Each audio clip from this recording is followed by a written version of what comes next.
dominate. Yes. Did you ever dominate? You know, it's like There it's was like, never it's- a summer where Jay-Z quite dominated. There was DMX's summer, there was Nelly's summer, there was Ludacris' summer, there was Eminem's summer. when he there was, said that to me, I'm at like, the end of the day, damn. when you sit back and look at the stats, did he really have a dominant summer? What about that girls summer? That was a good run. That was Ace and Izzo summer. That was the only summer I would have gave him. You want to bet? Just Google the records that summer. Yo, Jordy, you are like, y'all gonna love Jacob. Just do it for me. Just go put out the Google record and Google out the records that summer. It'll fuck. You will see how well Young Money was doing that summer. Hey man, Oh, yeah.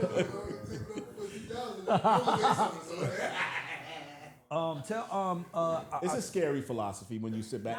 So he said that to me because remember, they used to say I was Jay-Z stan. This nigga love Jay-Z. No. Against that, and I'm like, You know, but you know the scary part about it is we from Bed-Stuy. I'm from the same area. I know the guy since the 80s. So I fucks with him. But it's just like the reality is when you narratives. It's the way I knew this. People always ask me how I knew that Kendrick would beat Drake. And I said, I never noticed a time where Drake dominated the vinyl charts. That's why I like talking to him. Yeah. No, wait for it. We all just in business. You get what I'm trying to say? Like, think back and think. And if to dominate the vinyl charts, that means what? You have real fans that are willing to go out and buy what? Yep. Physical products on you. That's when I realized something was wrong. And I was sitting there talking to an executive at Republic one day, and it was like, Drake's the biggest artist in the world. And I said, Taylor Swift. But Taylor Swift, like, she just made her fans buy her album again. I've never seen an artist do that before. And she changes up like the colors of the cover. No, that's not even the problem. She made them stream an album they already had because they liked her. No, but I'm saying, but she'll change something like the details of the artwork. No. No. No, she does. No. You don't get it. But That's not the even the point. change is Taylor version. That's it. That's all she'll say. Wait, It's like, do you understand the level of fans you have to have for them to actually own it already? And because you tell them, I don't like what he did, buy it for me again. And they bought it again? Yeah. Please But I'm show saying me. on top of that, she also made versions. This is the GAUD Show. of We already that. started. Jacob is here. I just No. like let But the Jacob point- go. Yeah, no, but that's my point. The point I'm making is, I get the point you're making. No, stop. Yeah. Let's go lead it. I want him. Trust me. We I talk got for you, I got hours. you. This is my Okay. man. Okay, Just say okay. Rocki Ray, and we gonna go. I got it. 3, 2. Hey, I'm Rocki Jean. And this is Ray Daniels, aka the Culture Referee, and this is the GAUD Show. And today, Rocki, today we have this is not a special guest. This is a special gift for the followers because people look at me and say, Ray, where do you get all this stuff from? Like, they don't understand that I got a couple people in my life that I call Yodas. People who I get on the phone with once a month and just for 2 hours, they just tell me everything I said wrong, what I need to learn right. I was going to say, he feels more confident than you. Listen. What I need to do right, what's happening, how I need to look at things. And every time he talks to me, guys, I say, yo, can you come do the podcast? He'd be like, Ray, I'll let you know. Yeah. So he calls me 2 days ago. He said, hey, I'm in town. You got 5 days. I called the team. Rally everybody up. We got Jacob here. So let's make some noise for Jacob York. Yeah, I was going to say, we don't shoot on Fridays. This is Jacob's special. I appreciate you guys for having me. So you know? so I'm gonna ask you this, Jacob. Like, how you get so intelligent? Now, hear me out. Yeah. Now, when people watch and you hear people smart, Jake, you have book smarts, you have street smarts, but you have a life smart. You have a motherfucker that just understands how to make life better from all scenarios because they either lived it or was raised by it. So I'm just curious, because you're one of my favorite people to talk to. Yeah. But I never asked you this. Yeah. How'd you get so smart, bro? Where'd it come from? I was raised with no glass ceiling in life. You get it? I was raised by parents. And my dad's history is interesting. My mom's history is interesting. But I was raised by parents that never told me there was a glass ceiling. So I don't understand the idea of glass ceilings. My parents would ask questions, get to the bottom of it. You know, the scientific method. That was the parents I had. Get to the bottom of it. Ask questions. Challenge it. See what it says. Get to the answer. And that's what my life has always been. So if 1 + 1 = 4, I get confused. And I'm like, hold up. If you say this, then what about this? And so that's always been, it's a pursuit of knowledge. You know, some people like basketball or they like this. I like information. Yeah, but I think, but your All position day. in the information world Yeah. is different though. Because let Right. me say why I say, because Jacob is like he sits back and he just waits for everybody to say something, and then he'll come with like a 4-minute power presentation addressing your hour video. He's addressing it in 13 minutes. You said this. Now let me get to this. Like it's like you sit back, you wait for people to say shit. No, I just hear you out. Okay. That's why if you notice some of my videos on when I do TikTok videos or I do Instagram, I said I let this person speak first. I listen to them, and then here's my retort. Right? Because sometimes you can hear people, but you don't listen. I like to listen. Yes, me right? So too. I want to hear what you have to say, but I listen and I go, so do you mean this? Like I do that with my friends. I'm like, you have to be direct and explain it to me. Yes. I'm going to interrogate you. Yes, right? that's It's how I like am almost too. like a lawyer I'm a interrogation. seeker. I I'm gonna be gotta get to the So what do information. you mean by this? What do you mean by this? What do you mean? I used to do that to my dad all the time. He's like, what do you mean by this? What does it mean? How does this mean? What does this mean? What does this say? That's just who I am. Yeah. That ain't something that developed anyway. I'm just gonna. But with him, I'll be like sitting there. I told you, I was telling him that I was like, I'd be sitting there looking at him up like, no, Ray, No. Let me call Ray right now. That's not what happened, Ray. You got to see it this way, Ray. This and that and that. Don't fall for that bullshit. This and that. So that's just who I am. But it's information driven though. Yes, That's it's that's not the thing I personal. like. It's not personal.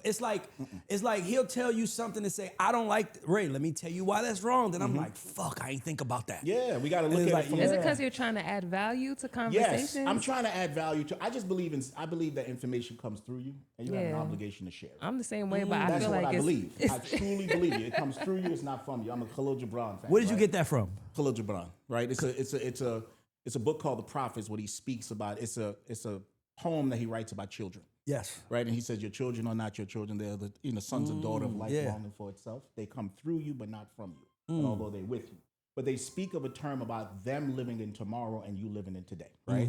And that's what Khalil Gibran. So I always looked at it like information comes through you, not from you. Yeah. And so we have an obligation to share it. Yes. So if it's someone I like and I see them out there and I'm saying, no, don't fall for what they're doing there, right? Let me inform you. Do you feel like it's not always well received? Yes. You don't give a fuck. I don't give a fuck. I know 'cause some people don't like that sometimes. They be like, "Who you think you are?" Trying And to you get know what's funny about it is we were having a conversation in the barbershop with one of my close friends, Kevin. He's done, and we were talking about that. And he was telling one of my friends how when I sat in his barbershop, how I would analyze each one of his employees, and I'd be like, "Yeah, this one's gonna quit. That one's doing this. This one's gonna do that. This one's gonna do that." And he was like, and he said it bothered me because it all came to fruition. Oh no! He's like, this one did this one did that one did this. And he said, I hate when he does that, right? Because it's like, I analyze. Like, I sit Yeah. back and I just study and I see things, I see ones and zeros. You know that now? Yeah, yep. That's just how I see the world. I see ones and zeros because of my parents, how they taught me how to think. So at the end of the Interesting. day, I'm going to sit back and you're going to say something to me and I'm going to say, nah. Can't convince you. You can't convince me. Like I told you, I was meeting with a producer the other day. And let's get into the music business real please. quick, right? And I was meeting with a producer the other day named Needles, and my brother Ish. Shout out to Ish at Tech Genius. He did Just the Way You Are for Bruno Mars. Yeah, That's my guy. And he did, yeah. So I met with him, and we were sitting in his studio, and he was showing me his new studio and what Yeah. he's trying to do. And he sat me down. He's like, "Hey, so I've heard your name, but I don't know exactly a lot about you." So I started talking. That's the to worst him. thing to You don't, you know what? It's the worst shit. You about to get a speech now. I'm about to break it down. You know, I'm sorry. Go So ahead. I went into like, looking at his outfit. I'm like, you're dressed like that because of me. Yep. Right? You're doing this because of me. He's like, what do you mean? I'm like, because of what I've done in my career, you have the freedom to do this right here. Now, I may not do interviews because I'm one of those few people that prefer to be in the shadows than I am Yes. to be in the front. Yeah. And I think that's a responsibility personally for managers or representatives to be in the back now, Yeah. more than the front. But I realize that there's a lot of people out here giving misinformation, so I have to come to the front. But I was talking to him about the music business, and he was bringing up this analogy about the music business, that the music business has failed because labels only care about research now. And I Man. sat back and I Yeah. looked at him and I said, what makes you believe that? He said, well, look, they only look at research. I said, so answer me this question. When Universal signed Cash Money, was her already hot? Yeah. Was that not research? Same thing. When Karis One got signed to Jive, See? when the Doors got signed to Elektra, Keep the going. only people that's not picked up by research are boy bands because they're created in-house. They're created by the label. Every other artist has some kind of regional success. Yes. When they pick them up. Yeah. Right? They very seldomly do not pick artists. And he's like, but explain to me Motown. I said Motown didn't do research back then because Motown was the independent small label.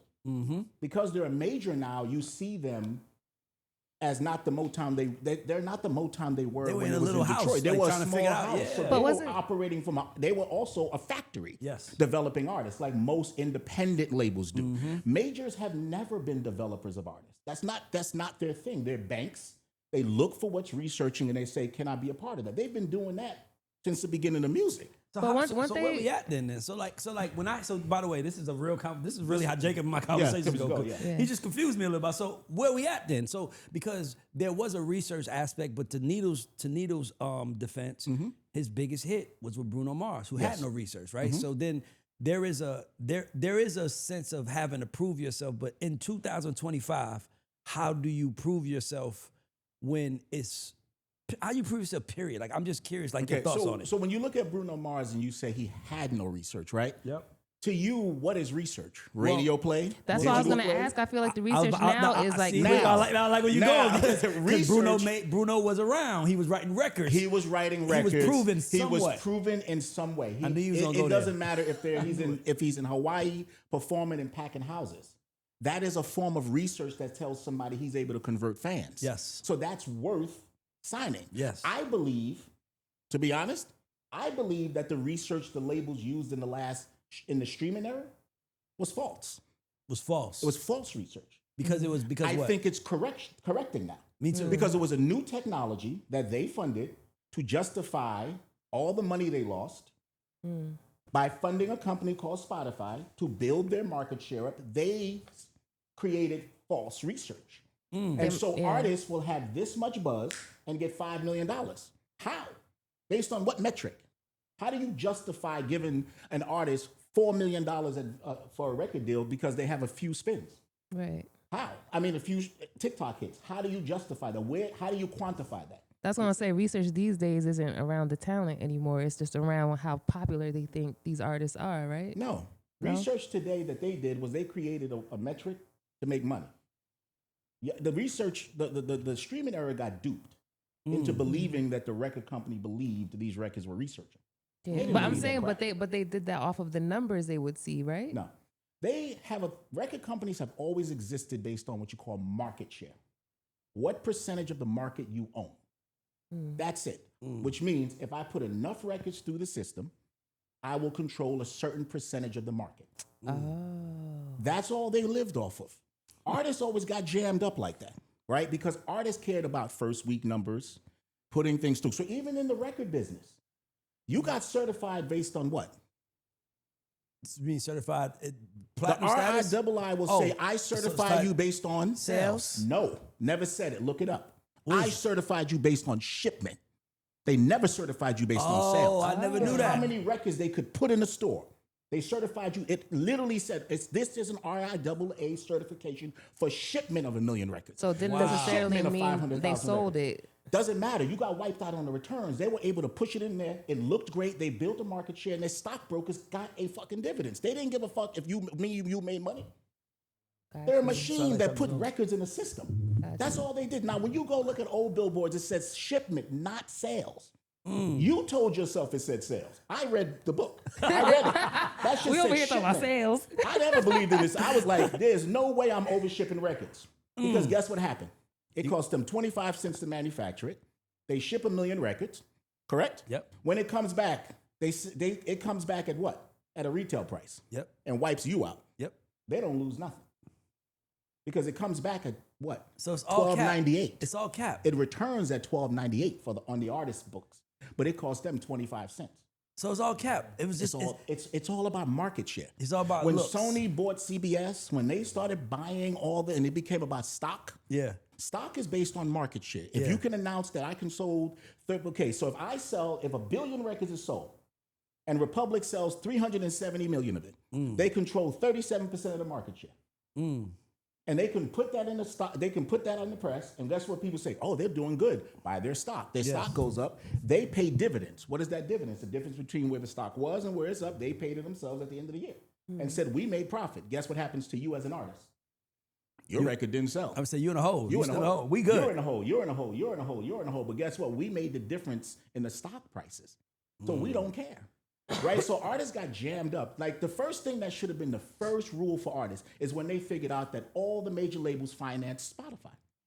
When they realized that they were the financiers of it, they should have said, "We're in for a ride." Yeah, but could they have done anything, or they just had to? They was just at the mercy of the ride. It's all up to you. You could. I would have avoided the Spotify at that point.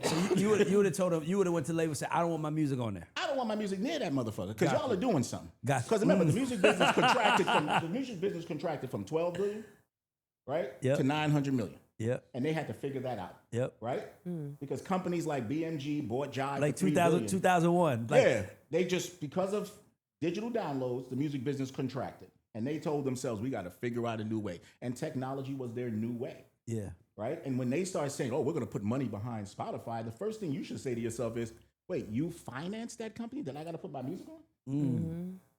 We're back in this, we're in the trap. Yeah. We fought to get out of their distribution system. We fought for independence, fought to be independent distributor, controlling your masters, all of that. And then the streaming era went right back into the system. They went back to the 70s and did 360s and all these deals that we fought our way out. We had distribution deals. We had joint ventures. We had, we fought to get out. Yeah. They went right back in. And then when they went back in, they got cocky about it. And I was sitting there looking at them and saying, you think you're making money from that? How do you make money? And they go, well, so no. Please explain to me how you make money from Spotify. I want to see the math. I know how I made money. They sold a physical piece of record, an album, to a store for $12.98, right? I owned $66 per album. So I know how I make money. Tell me how you make money on streams. And they're like, well, according to them, if you sell 1 billion this and this, I'm like, sell 1 billion? What are you selling? You're not selling anything. Right. You're giving access. Right. What are you selling? There's nothing to sell. Because they do let you buy the album, but if you have access to the album, why would you buy it? It became a single market again. It became a streaming concept. It became all this other stuff that built no fans and gave fans a lazy approach. Because what you did with your fans is you didn't make it a call to action. People did not have to real. get up. The reality of buying a single when it was a cassette is it showed commitment. Correct? Yeah. You got up, you got on that bus, that train, you sat outside You had to go to the store. Coconuts, Yep. warehouse, to buy that, right? Yeah. You can't quantify that today, that someone really went out there to buy it. It's on their phone for free. Everybody has access. It's like right here. It's like supporting my music. Supporting my music is as simple as like just scrolling up on Instagram. Like Yeah. it's really Spotify is really a social media network. It is. That's how they want it to be perceived. Of course. That's why you can follow the artists Of and course. you can they really just want to sell music though. So they sell merch, They want tickets. to sell drugs. Hello, what? Hello, what? Not music. Okay, tell me 2 businesses in the world that calls their customers users.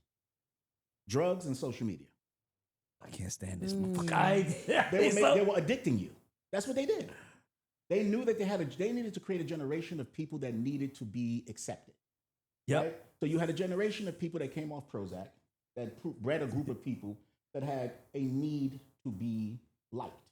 And so they created something that triggered their endorphins, right? They know that gambling is the most driven thing that triggers your Yes. endorphins. That triggers Niggas you to get want excited. that. So they created a gambling concept, and that was see if you can get as much likes, Yep. see if you can get as much views, see it, and they addicted them to that concept.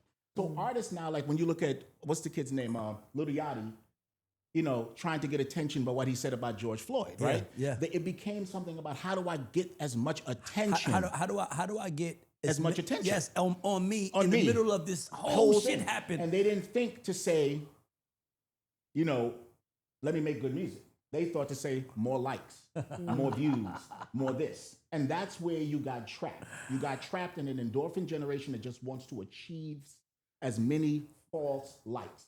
And then guys like me came in, right? I came in with a rapper, right? And I said, let me test this system out. Because some white guy was on the phone with me, and you know what he said to me that really triggered me to get back into the music business? Tell me. He said, man, we're not going to need any of this anymore. Spotify will be able to create artists, and they'll be able to tell people what to like. And it's going to be some Midwestern white kid that everybody like who's Jewish. he's going to be, and this is what this white guy who everybody was using to market their records and boost their sales is telling me. I said, so they're paying you to create an algorithm to push out black people, pretty much. Absolutely. And I'm sitting here looking at these people. I said, well, let me see if this thing is a real thing, right? So I told him, I said, how much does it take to get me 10 million streams on a record? I signed a female rapper, not a dope record, right? Do a makeshift company, I give him the money. He gets me 10 million streams. And then he pays me out on 10 million streams. They pay me out, Spotify. And I said, the music business is fucked. Why? Because I just paid for a whack record to get 10 million streams. I forgot. And it counted. And when I realized that, I didn't care. When I realized that, I was like, we fucked. oh, this business is fucked. Because I can make anybody go gold right now. I can make anybody go. I can press a do button it. And I and make said to anybody go myself, gold. this is a problem. And I tried to talk to a bunch of streaming executives, I call them. I tried to talk to these streaming managers who really was pounding their chest. And I was like, guys, you're being set up. You're being set up by a system that just wants market share. There is no way I should be able to push a button on a whack record and it streams that many records. And then they paid me out on it. That's a problem. Royalty. They paid me on it. They literally paid me for the stream. I said, the business is, I said, your business is fucked. And another thing, they was like, why do you think that? I said, because honestly, hip hop has dominated too long. And that's what another thing that triggered me. Why is hip hop dominating so long? They're like, well, people like it. I said, nah. Stay up to something, bro. Jacob, they up to something on hip hop right now. Like, even if you pay attention, like I've been telling people, I'm like, nigga, rappers ain't even getting a chance to make it 2 years. Pooh Shiesty just supposed to pitch him in jail. This man had a year and a half of being hot. You know what's interesting about hip hop that made this? I'm a lot more simplistic than you about it, right? Please. Hip hop is counterculture music, right? Okay. It's counterculture music. I'll put my phone. I want to talk about this because I believe you. It's counterculture music, right? So it's supposed to be for a resistance style music. So if it's up there as the #1 music for 10 years straight, how is it counterculture music? It is the culture. It becomes what? The culture itself, which means it's dead. It's not fighting a system if it sits there forever. If it's accepted. Rock and roll never dominates for 10 years. Country western never dominates for 10 years. Latin pop never dominates for 10 years. These things come in, they have a moment, and they go away. And that's just what only music that dominates for a long time like that is pop. It's pop, they hang around for a long time. Yeah. R&B don't even hang around that long, right? Nobody does, right? So when I saw that and I saw hip hop dominating for like 10 years and everybody was pounding their chests, and then I saw the kind of hip hop it was, and I don't have a problem with Southern hip hop and trap music. Shit, I discovered Gucci Mane, so I don't have a problem with music, right? I was about to say, Jacob has Biggie and Gucci in common. Like, who the fuck say that?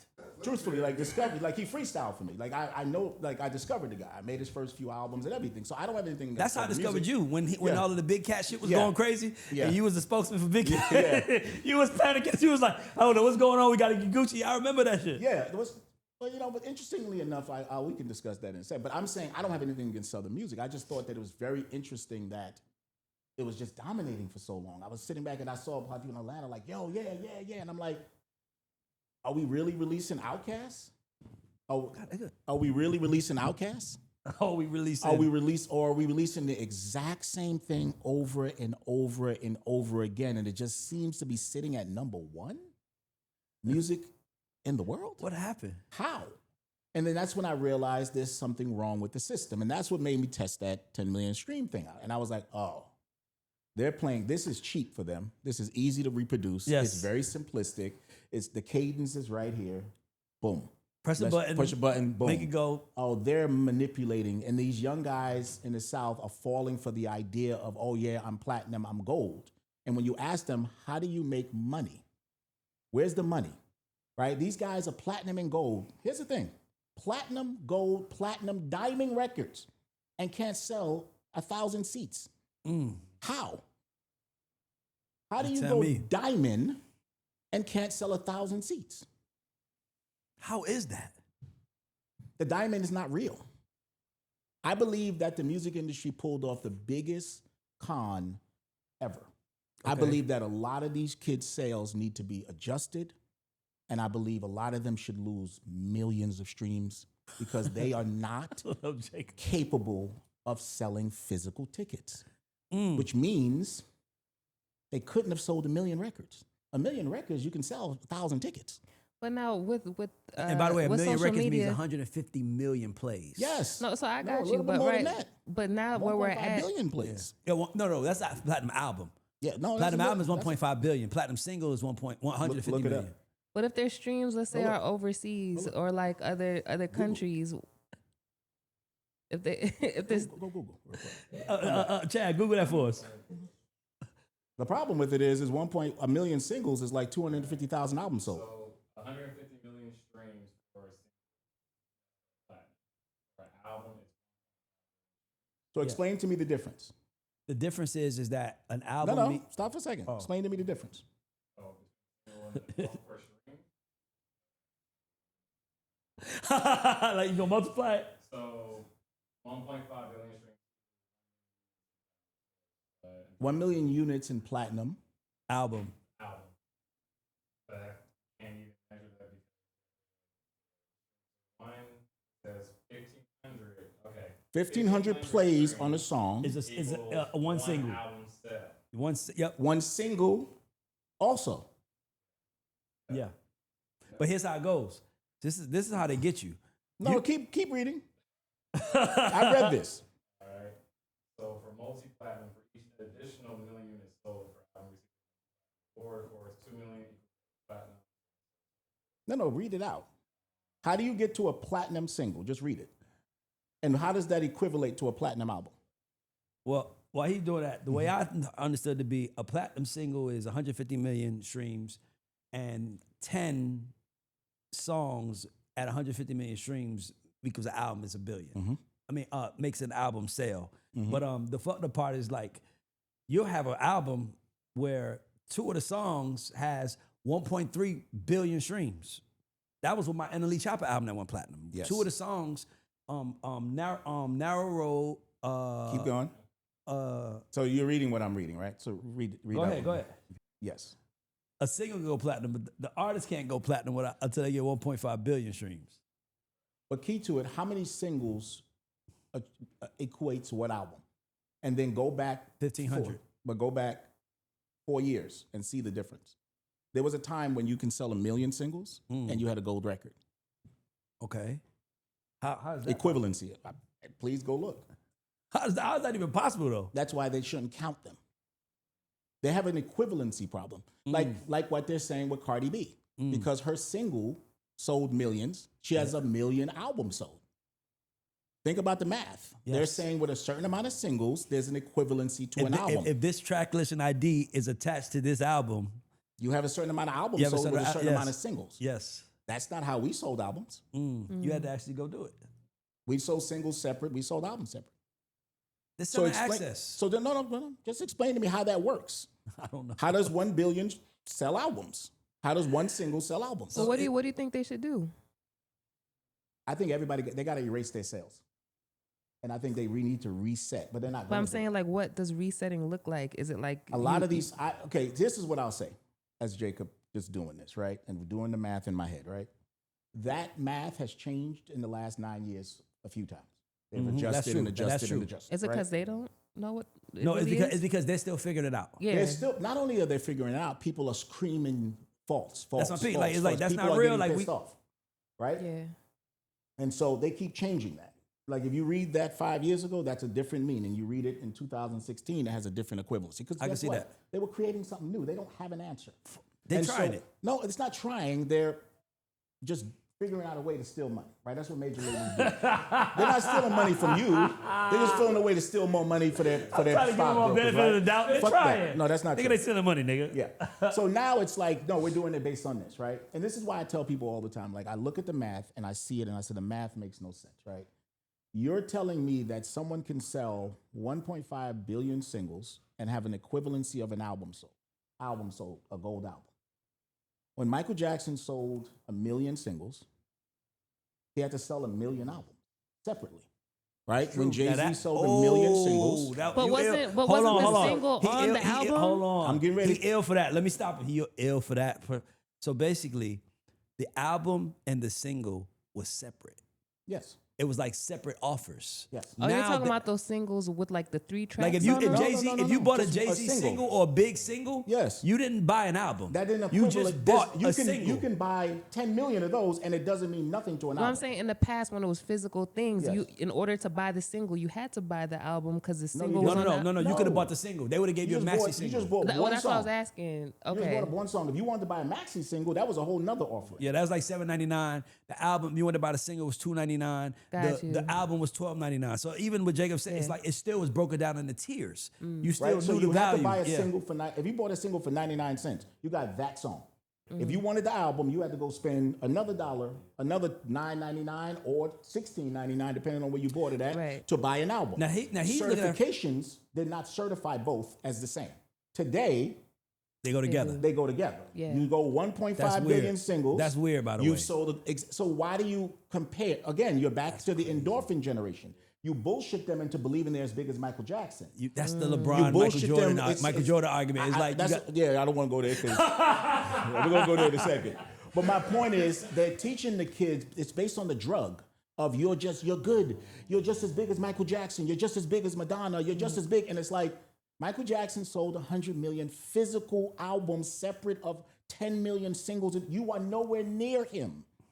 You are nowhere near. You're not even in the same stratosphere. Like there should be a Billboard chart that's adjusted for today. yes. Right? That says this is different from these guys. Stop comparing Drake to Michael Jackson. He's just not selling as many records. Because will he be able to sell Thriller numbers? No. Physical numbers. Not I stream for free. I stream to listen to ad. Do you understand that if Michael Jackson was at his prime, releasing Thriller on Spotify, what amount of sales he would do in comparison? Well, I was about to ask you. Do you think he would have those same numbers now with all these other options to listen to? What other options? Everybody, There's a lot. There's always been options. not as many as Who in the keeps telling past. people that? Any But hold person on, can upload music but Jacob, now. you saying something so like you fucking my head up right Yeah. now because what you're really saying is that, and I said it, but I said it differently. What you're really saying is that the generation that we're in, because it's almost like they want them to feel like they were just as great as the real greats. Yes. So they give them like how it's the everybody gets a trophy thing. Everybody gets Like, a fucking trophy. 8th place gets a trophy. Eighth- 9th place like, gets a trophy. oh yeah, you stream this, so you're as good as him. Yeah. How? When So- I used to But you get on can't the, even compare the decades. Nah, but but that's he's, the oh my God, point. he's so but right. they're doing it, and they're So mentally right. driving these people to believe it. So now and you they're think you're as big believing as you what think that you're was. as big as that, and you're not. Michael Jackson sold to 3% of the country. 3 out of every 100 people bought his album. That's And let's do the global I'm just numbers. saying we're not ever gonna see that again because of the But internet. why are we comparing Drake to Michael Jackson or The Weeknd to Michael Jackson? Or people? Why Because are that's you what doing people that? do. No, compare them to each other. It's like me comparing little leagues But to the it's- to the I nationals feel and you, but saying the conversation around, like you do it all the time. Top 5 this, like we're still talking about Jay-Z and Tupac. This is and why he Nas. calls me, guys. That's I'm why I trying to call tell you. He calls me to give me perspective. That's what he did. We say that. top 5 He gives the me rappers perspective. to each other. You cannot. Top 5 to death. By the way, top 5, top 10, top 40. I made a video about this. Top 10, top 5, 40 is a matter of place, yeah. right? Like, what's the metric? What's the metric to define top 5, top 10, top 20? What's your metric? I Opinion. think was influence, catalog, hits, longevity, and impact. Influence is based on how you influence the world. Impact is based on how you impacted your specific thing. That's how I would do it. Okay, so what about, what is a rapper? What was his original name? MC? What is an MC? Master of ceremonies. What's their job? the host? To move the crowd. To move the crowd, Yeah. yes. Right? Yeah. So if you can't move the crowd, you're one of the greats, MCs? No. So shouldn't that be a metric? Yes. So now we should say Hammer is one of the best MCs. He should be. LL Cool J should dominate MC. For sure. He should, absolutely. These are people that can move the crowd. Dougie Fresh. These are move the crowd guys. So then what's the metric? I think Because now Jay-Z it's don't really move lyrical. the crowd like Donnie or It's Eminem words can't move the now. crowd like them. So Who's Tupac can move the crowd. So is MC one of the metrics? Master, how do you? What about originality? Ooh, now we going. Is that one of the metrics It should be. for greatness? It should be. So explain to me what originality came from these guys that you put on your top 5. Because if we go to originality, now we got to bring in Coogee Rap with the gangster rap stories. Now we got to bring in Africa Bambaataa and them. We got to bring in Sugar Hill Gang for bringing in the party rap for the first time. We got to bring in the White Lines that made drug rap for the first time. This drug rap, every rap skill that you see, you gotta update it at some point. Every skill you see right now, every format of rap you see right now is based in the original rap. It all based. Miami sound is nothing but Africa Bambaataa and them, right? Yep. And that's part of it, which became Atlanta sound for a while, right? Yep. That's all that is. What you consider gangster rap is storytelling, and that's songs like what? The Message. Yeah. The Message, what's the difference between gangster rap and conscious rap? The perspective. How you perceive it. How you perceive it. Yeah. White people in LA Time called it gangster rap. That's real. What stops The Message and Straight Outta Compton from being the exact same song? A white person calls it gangster rap. A white person's perspective. A white person's perspective. My Who created the metric? A magazine formatted by a bunch of Harvard white people, Dave Mays and John Schechter and them, called The Source. They created a metric. White people came in and told us, what is the metric for greatness in hip hop? They created the mics. They created these things for us and told us what our music had to be judged by. And we lived by it. But exactly what is the metric? Can I ask you a question? Who would you say the greatest rapper to live is? Just who would you say your Alive? personal opinion to live? To ever live? To ever live. Me personally, my favorite rapper is Slick Rick. Okay. Because I listened to the Adventures of Slick Rick, and I think there has never been a rapper That's one of the greatest rap albums ever. A piece of art like that. Absolutely. It was storytelling, but he did storytelling in fun. a way that you didn't realize he was telling you.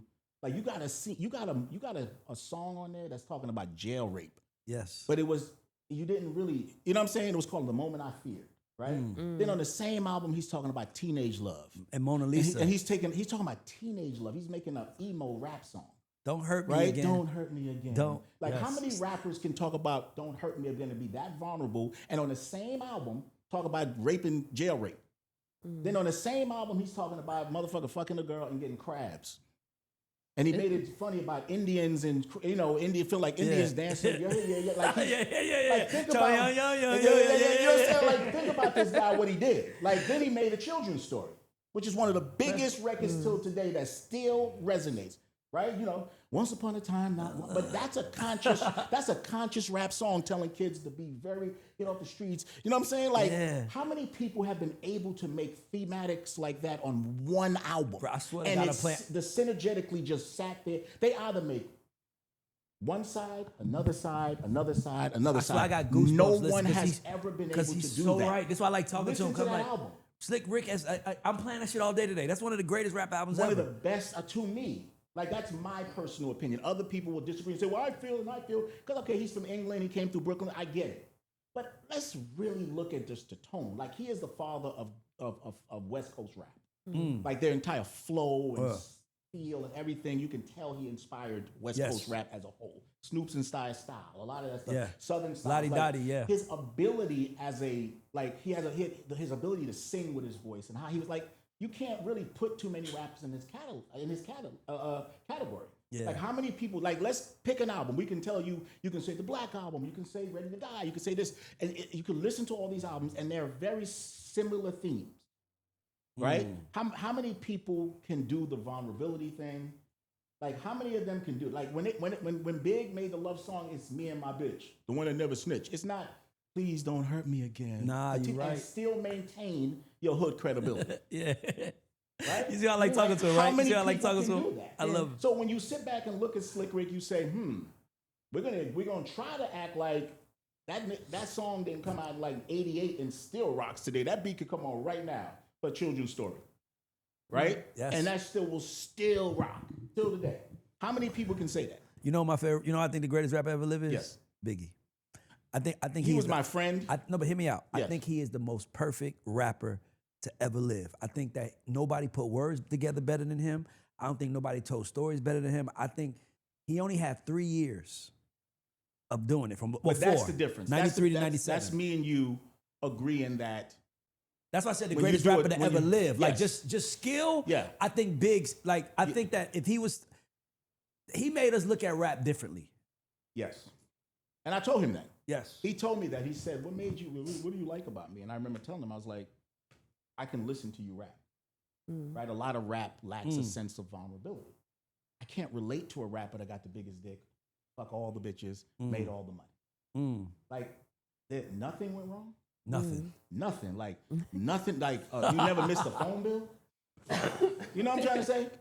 It's like, I fuck with Jay. Like, Jay cool. But Jay made records for years about how rich he was, and he just made capitalism rap. Yeah. In every format. Like think about it. Yeah. Like, Jay is very, very one-trick pony-ish in his rap. Now, let's listen. Even when he did the story of OJ, he immediately went to capitalism. Yeah. I could have been rich, but I did this, and I should have done this, but I am rich because I do art, and I do it's capitalism rap, and it doesn't matter when he makes a vulnerable song. It's nickels and dimes, Yeah. right? It's always capitalism rap, right? Yeah. And that's just Jay. Jay is not in a bad way, but he can make capitalism rap in 50 different ways, even when he's trying to be vulnerable. That's it's probably where he capitalism was rap. though, because after like Never Change and all that, and he got rich. It's like Nah, but What's he gonna talk but about? I think so It's a here's sense of saying, like, I don't see Jay-Z doing suicidal thoughts on his first album. just being that like that's why I When think Big was the fuck it, best. I would go to hell. Because I'm a piece of shit. It ain't I'm hard to a fucking tell. tell. Like, you know how vulnerable You it took understand? to do that song? That level of vulnerability that Big had is very difficult to achieve for a lot of rappers because they see it as weakness. Can I say Yeah, something? I want to just say I get something. it. Like he had his moments too. Like a lot of people know that we're friends and we work together, so they think I have a preference for him. But I would critique him about himself too. Yeah. You know, but he was a very interesting character in his ability to make music. Like, but when it came to women, he just couldn't be vulnerable enough for his girl. Right? That was he couldn't do that. Yeah. And I told him that was a weakness because it had to be me and my bitch. Right? I want to Tupac at least could say me and my girlfriend, even though he's talking about a gun. Yes. He could still say me and my girlfriend. Like, you can't say me and my girlfriend, right? You had to say me and my bitch. Yeah. Right? And that's where I feel like you ruined that ability to be Slick Rick, right? God, Right? I love that. He ruined that, right? Because he could have just made that song, and then at that point, because guess what? One More Chance came after that, so you. Eventually went there. But it's Biggie, give me one more chance. It's not. Can you? It's not Faith, give me one more chance. Yeah. Right? It's That's all real. it's his sense of misogyny and his sense of like wanting to maintain that control when it came to that side is what I think limited his ability because LL can make those songs. Right? LL make those songs. He knows how to make he knew how to, you know, because when you're talking to your girl, you're not being like you my bitch, the one that never snitched. Like that's not how you're talking to her. Yeah. Right? He said, I need could love. make those records. LL knew how to make those records. Like, you know, obviously, we still argue who's the godfathers of emo rap. And the godfather of emo rap It's is LL Cool J. No, it's Houdini, right? No. they're LL Cool J made the first love song. Tell me which one. I Need Love. Okay. 86, 87. When did Houdini do One Love? One, but that shit didn't hit. Let me I just mean, say, that didn't hit for you. Okay, so I want I'm to tell you. just sitting here No, for you. listen, I want to tell you something. I remember being 14. Swear to God, I couldn't listen to suicidal thoughts myself. Yeah. It was too heavy for me. Yeah. Like as a kid, like you know how powerful that is. It was like it's like a song. I can't listen to that because he killed himself at the end. That shit was traumatic as fuck as a kid. But when you got older, I'm like, that was genius. Because the album's called Ready to Die. But the album was named after. But let's be clear. That's where his brain was. He like that album. I lived that album with him. That was where his brain was. I lived in 224 St. James. He lived in 226 St. James. Right. You know the fire escapes on the back. Like the guy was a very. I mean, one thing I tell people about him is he was a tortured soul. And a lot of people don't believe that because people want to rewrite history and make him seem like he was this invincible guy. Like the guy was just like always questioning how dope he was. Yeah. He never ever had the arrogance to think he was the best. He cared about what I remember he was tortured when the Source gave him 4.5 mics. He was like, I'm not that good.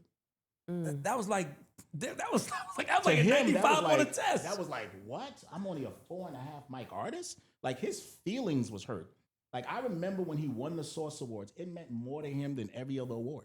Wow. It meant more. He was just, all he kept saying in the studios, I got the Source Awards to prove it. And Lance was like, nah, you whack. He's like, nope, I'm the dopest. The Source says I'm dope. Best artist. Yes, I'm the best artist. I got his favorite word. I got the Source Awards to prove it. He could give a damn about the Grammy and the Soul Train, and he That's wanted the fire. Source Awards. And that, for him, people don't understand. He was a true artist, and he was tortured about things. Like, he would be like, "Yo, you think they're gonna?" I say it sound he like was an surprised artist. that people didn't like certain things. He was surprised when people had beef with him and Pac and all. He was surprised by. He didn't understand. Suge Knight pretty much invented clout rap, right? Where it just like create hype to sell records, Yes. create beef to sell records, right? that like is it real. wasn't really real, right? That we gotta blame ourselves for why these kids are the way they are now today. We did it all. I always say that. We raised them. We be getting mad at them. We raised them. rapped it, we built it, we created clout rap. Clout rap did not start, that whole creative beef to sell records did not start with these kids. Can I tell you something? It started with Suge Knight. Let me tell you something. When me and you were speaking, like Yeah. we always speak, and when we speak about Jay-Z and the capitalism rap, that was when I kind of took him from up here to a little down there, because as a man, you start, because you got to look at it, you're older than me. So Yeah. I'm always looking at where you at, where I want to get, Yeah. right? So you finally get to certain places, then you realize what was ignored. Yes. That's when I'm like, I got to give it to Big a little bit. And that's when I was like, when I said to Jay and a superstar, because I'm like, his superstardom was getting money. Yes. That was his superpower. It was how rich I am. And by the way, I've said The this to boat, people and the they hate car, me. the this. I'm like, it's nothing but Trump. It was Trump energy. yes, it was the it's Trump. the same It was- concept. That's why I didn't. That's why I all of wasn't mad us- at Trump, because Yeah. they the same. They just niggas that's trying to get this money. Yes. And as a young nigga that was trying to get money, I admired that. But then you get money, then you like, damn, what did we do? Like, how many people did we hurt? Like, fuck. Now you look back and you're like, fuck. And Jay-Z is trying to Yeah. correct that, like Yeah, for within sure. his lifestyle. Yeah. But when you sit back and look at Jay-Z as a whole, like somebody called, my brother's a fanatic for Jay-Z, right? Yeah. And he called me and said, yo, when you put in chat GBT, who's the best rapper of all time? Jay-Z comes up. That and I pissed said, you off. It probably made you mad. no, it didn't. I said, read why. And he read why. I said, longevity, business word. moves. I said, you see the problem now? They're not crediting him for innovation. They're crediting him for living. For living longer than Biggie and Tupac. Living the life that he living when he rapped But no, about. but living longer than Biggie and Tupac. Both died tragically. Yeah. Let's say they both existed. Where would Jay-Z be? That's what I was about to ask you. Just not Would even. there have been a DMX? I was about to Would ask you, there not have even been a Ja Jay-Z, Rule? not even Jay-Z. I wanted to ask you, where do you, because you, like, Big is like the shit in my family. Yes. Like nigga, that's like damn near like Jesus to us. Like, you knew Big, nigga? So like, because he was like perfect rap, he did everything right, and his life got cut short early. Where do you think he would be? What do you think the game would be? And I feel like we've always said this, but I don't think there's nobody who knew better than you that I could ask. That where do I think the game would be if Big What do you was- think if Big he would lived? be if he lived? I mean, I don't know. Like, I mean, You was on the trajectory. You was on a ride though, so you knew you was going to end up. I mean, no, he would have. I mean, he has one of the few diamond albums, right? Real diamond albums. Real People diamond. bought $36 albums, right? I mean, some people would say it's post-mortem. I was like, well, his albums were selling. I mean, he was selling 2 million albums when Reasonable Doubt was at 280. Right? He was selling 2 million albums while Ice Cube was only hitting 1 million. He was selling 2 million, 3 million albums. He was charting when Nas was only hitting gold. Yes. Right? So he had a mass appeal. No point intended. Love my brother Nas to the heartbeat. No pun intended. He had a mass appeal. Yeah. Right? And at the end of the day, I think that he would just be one of the greats. Like, I personally feel like a lot of people's careers would have been hindered by his staying there, because Yeah. with Pac is here, do we need a replacement? Nah. So do we need the DMX voice? Do Probably we need not. the Ja Rule voice? Do we need people that stepped into that place? We say If Big that. died, does Brooklyn need to back Jay-Z, or do we just continue back in? I feel like we say that, but we really don't know, because like it's like someone like Mariah Carey. If she would have died young, people would have been like, well, if Mariah Carey was still here, would there be this and that? But Mariah Carey's still here and not affecting Beyonce or other, big names. So they. So Beyonce and Mariah Carey is not in the same category. No, I'm just saying like these legends are But still Jay-Z- alive, not affecting Jay-Z each put out other. records before Biggie. Jay-Z put out records with Jazz and them before Biggie. Jay-Z put out Reasonable Doubt when Biggie put out Ready to Die. We saw the difference. Jay-Z put out in my lifetime after Biggie was dead, Life after death. and he wanted a Biggie album. So he hired Diddy, and he got Little Kim, and he bought everybody in. And he bought shiny suits. He tried to do the shiny suit. So we can tell by those metrics. That's a metric, and that's a proven way to prove. You know, my brother Arif Gotti said it. Jay goes from sound to sound to sound that works. Yes. So then when you put him in your top 10 or your top 5, what is the metric you're using? Because Big never thought, I'm going to your sound or your sound. That's not what Big thought. He was creating sound. He was creating sound. Big only, you know why Big rapped with all those people on his album? Why? He said, I want to beat all of them to show how better than everybody Cool. When else. that 'Cause Bone and Biggie dropped, nigga, that shit had the streets fucked up. I need 5. He said, I need 5 mics. So I'm going to rap with everybody that got unique styles, and I'm going to beat them at their own style. Because they're going to give me that 5 mics. I feel like leaving. I don't even want to do I like that's amazing right there because he did it. No, it's seriously because when Bone and Big dropped, Yes. I'm in high school. Everybody like Big did a record with Bone. He killed them like because you know he got on they shit. That was amazing. It might feel like nothing now, but back in 1997, that was fucking amazing. That a New York nigga took some Cleveland All nigga the flows niggas. on what? He wanted to rap with everybody and prove He the best, I deserve the 5 mic. and he got it. And he got it. Right? But the reality is that was his only strategy. Like, if you're telling me that my Ready to Die wasn't a 5 mic album because lyrically, so let me defeat every rapper in their style. So I'm gonna make a song with Too Short talking about I'm a pimp by blood, not relation. I'm gonna show y'all how much better than every other rapper I am. I swear to God, I feel like leaving, nigga. I feel like leaving. That's You amazing. understand that? So Jay-Z, you wanna make a song? You like capitalism rap. We're gonna make a song called I love the dough. Because that's your style. That's all you're good for. Capitalism rap. I'm gonna show you that. Yep. Right? I'm gonna show you. I'm gonna go with Mason Puff on the More Money, More Problems. Kill that. That's y'all style. Watch this. Right? That's Biggie. That's Biggie's crazy. philosophy was I'm gonna go hit every rapper. I'm gonna make the party rap with R. Kelly. Right? I'm gonna Fucking you tonight. I'm gonna fuck you tonight. I'm gonna go after that sound. I'm gonna go for every single person's sound. One CD will be me destroying other rappers in their style, and one CD is gonna be me elevating the sound. That was Biggie. And they better give me a 5 mic now. Because I'm gonna show them everybody that they're rewarding is not as good as me. I think we lost our way when we stopped fucking with the Source and the XXLs and all that, and we went to fuck with the Grammys. I think that's when we lost our way. I think the most important part about it is hip hop and we gotta give hip hop a chance, right? Because hip hop comes from kids that were poor, that didn't want to die from drugs, and didn't want to die from guns. And so people came together and said, let's find something else to do. And so those kids didn't have the guidance to know the difference, what up, down, this, that. So give them a chance, right? Please. Give them a chance. Let's understand them for who they are and say that hip hop grew the way it grew, the way it's supposed to, because it's resetting. I agree. It's resetting. So what I think, so back to the music business conversation, I don't think the business have gotten bad. I think that now, the metric now is more correct. The metric 8 years ago when they were giving somebody $5 million for a TikTok trend was wrong. So we The correct music it right business now. has corrected the metric now more and said, wait, these are the numbers. Not that they didn't know they're bullshit, but they're now coming back with the real methods, right? Like Spotify is saying, well, if you want to make more money, download songs. In other words, back to selling music, right? You have to buy this 99 cents a piece.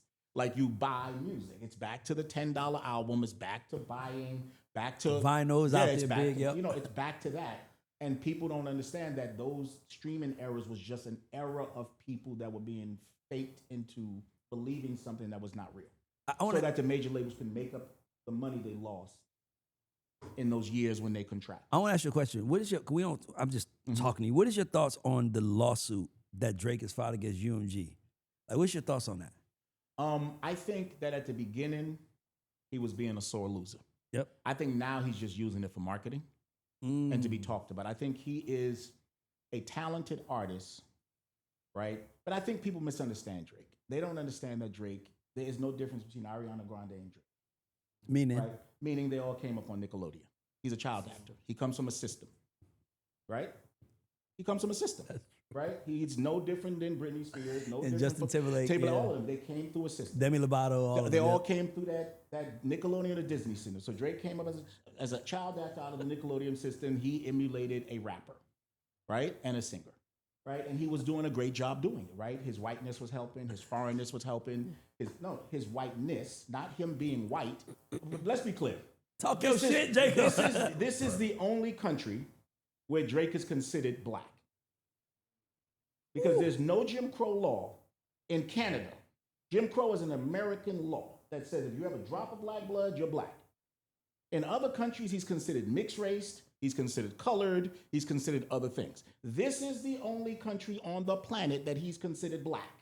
Because Jim Crow is an American thing and it's an American drop of blood law. So let's not forget that. And now they've changed that. You can put mixed race on your thing now. So what is he? He's mixed race. He's mixed race, right? But let's be clear. That doesn't change because of his experience is what I believe makes him mixed race. I think if his experience differed, then that wouldn't make him mixed race. Like if he had the black American experience, then I wouldn't consider him mixed race. True. I'd consider him a black American. True. But he is a mixed race person to me because he's not had the black American experience. And as you can see, he's preferring to sit amongst white people now when he does podcasts, when he supports. And so he's showing you that he doesn't understand his blackness and how the culture works, right? He's showing it to you. Right, sitting next to Aiden is crazy. So sitting next to Aiden is crazy. It's not just Aiden. It's been the Australian white guy. It's been every white guy he can, right? Yeah. He's sitting next to the white people all day because he feels safe there. Yeah. Like he grew up in a Jewish neighborhood in the suburbs. Like he has a completely different way of seeing things. Like it doesn't change anything. It just means that his perspective is unique from us. We keep seeing the Memphis side of him as if he grew up in the Memphis side of him. Like, let's be clear. But again, Drake is a great actor, and he created a great character. And right? it's one this guy right here. And there's one other thing that Drake got away with that we just have to say. He's him and Iggy Azalea are the only two people I know on the planet that talk different than the way they rap. Yes. Drake talks like a Canadian. Yeah. He raps like an American. Because he's acting. Iggy, he's playing a character. He understands. Yeah, he's playing a character. When Drake. I first heard how he really sounded, I said, whoa. But he plays a character, right? Yeah. And he's played this character, and he has talent, right? Yep. He has talent.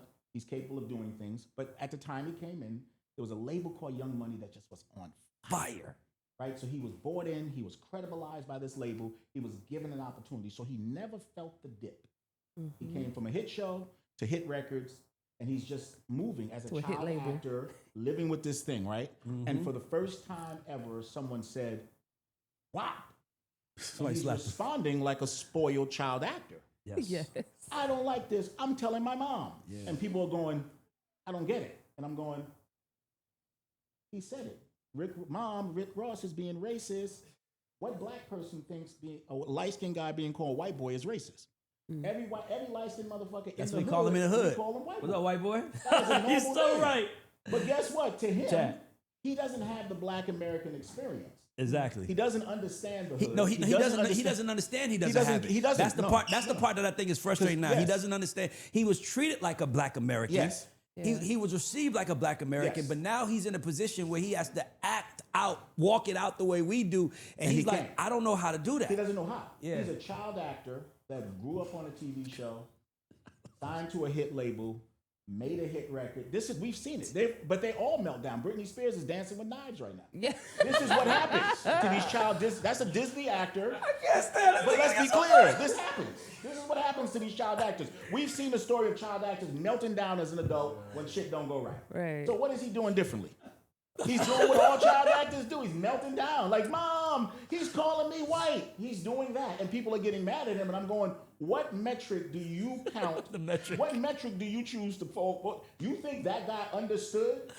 You think he understands what the smell of hot burnt hair is? Yes, hot comb. Do you really think he understands that? I can smell it right now. You put it in my face. face. Okay, let's talk about the green grease in the front. The green grease, you're right. You think Drake know about the green grease? No. Do you think Drake the pomade got pomade on it, right? All of us in here know about that. All of us grew up in different houses, and we know about the green grease. Right?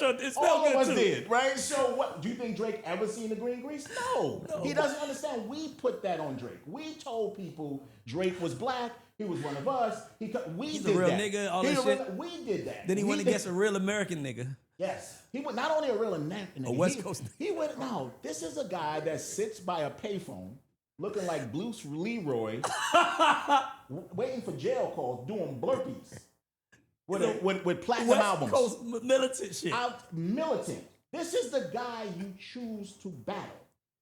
And even Barack Obama said, I'll have to go with Kendrick. Because when you talk to both of them, you know one wants to be a superstar and wants to be in the mix, and the other one takes hip hop way too seriously. Like, you gotta be like, bro, chill the fuck out and enjoy yourself.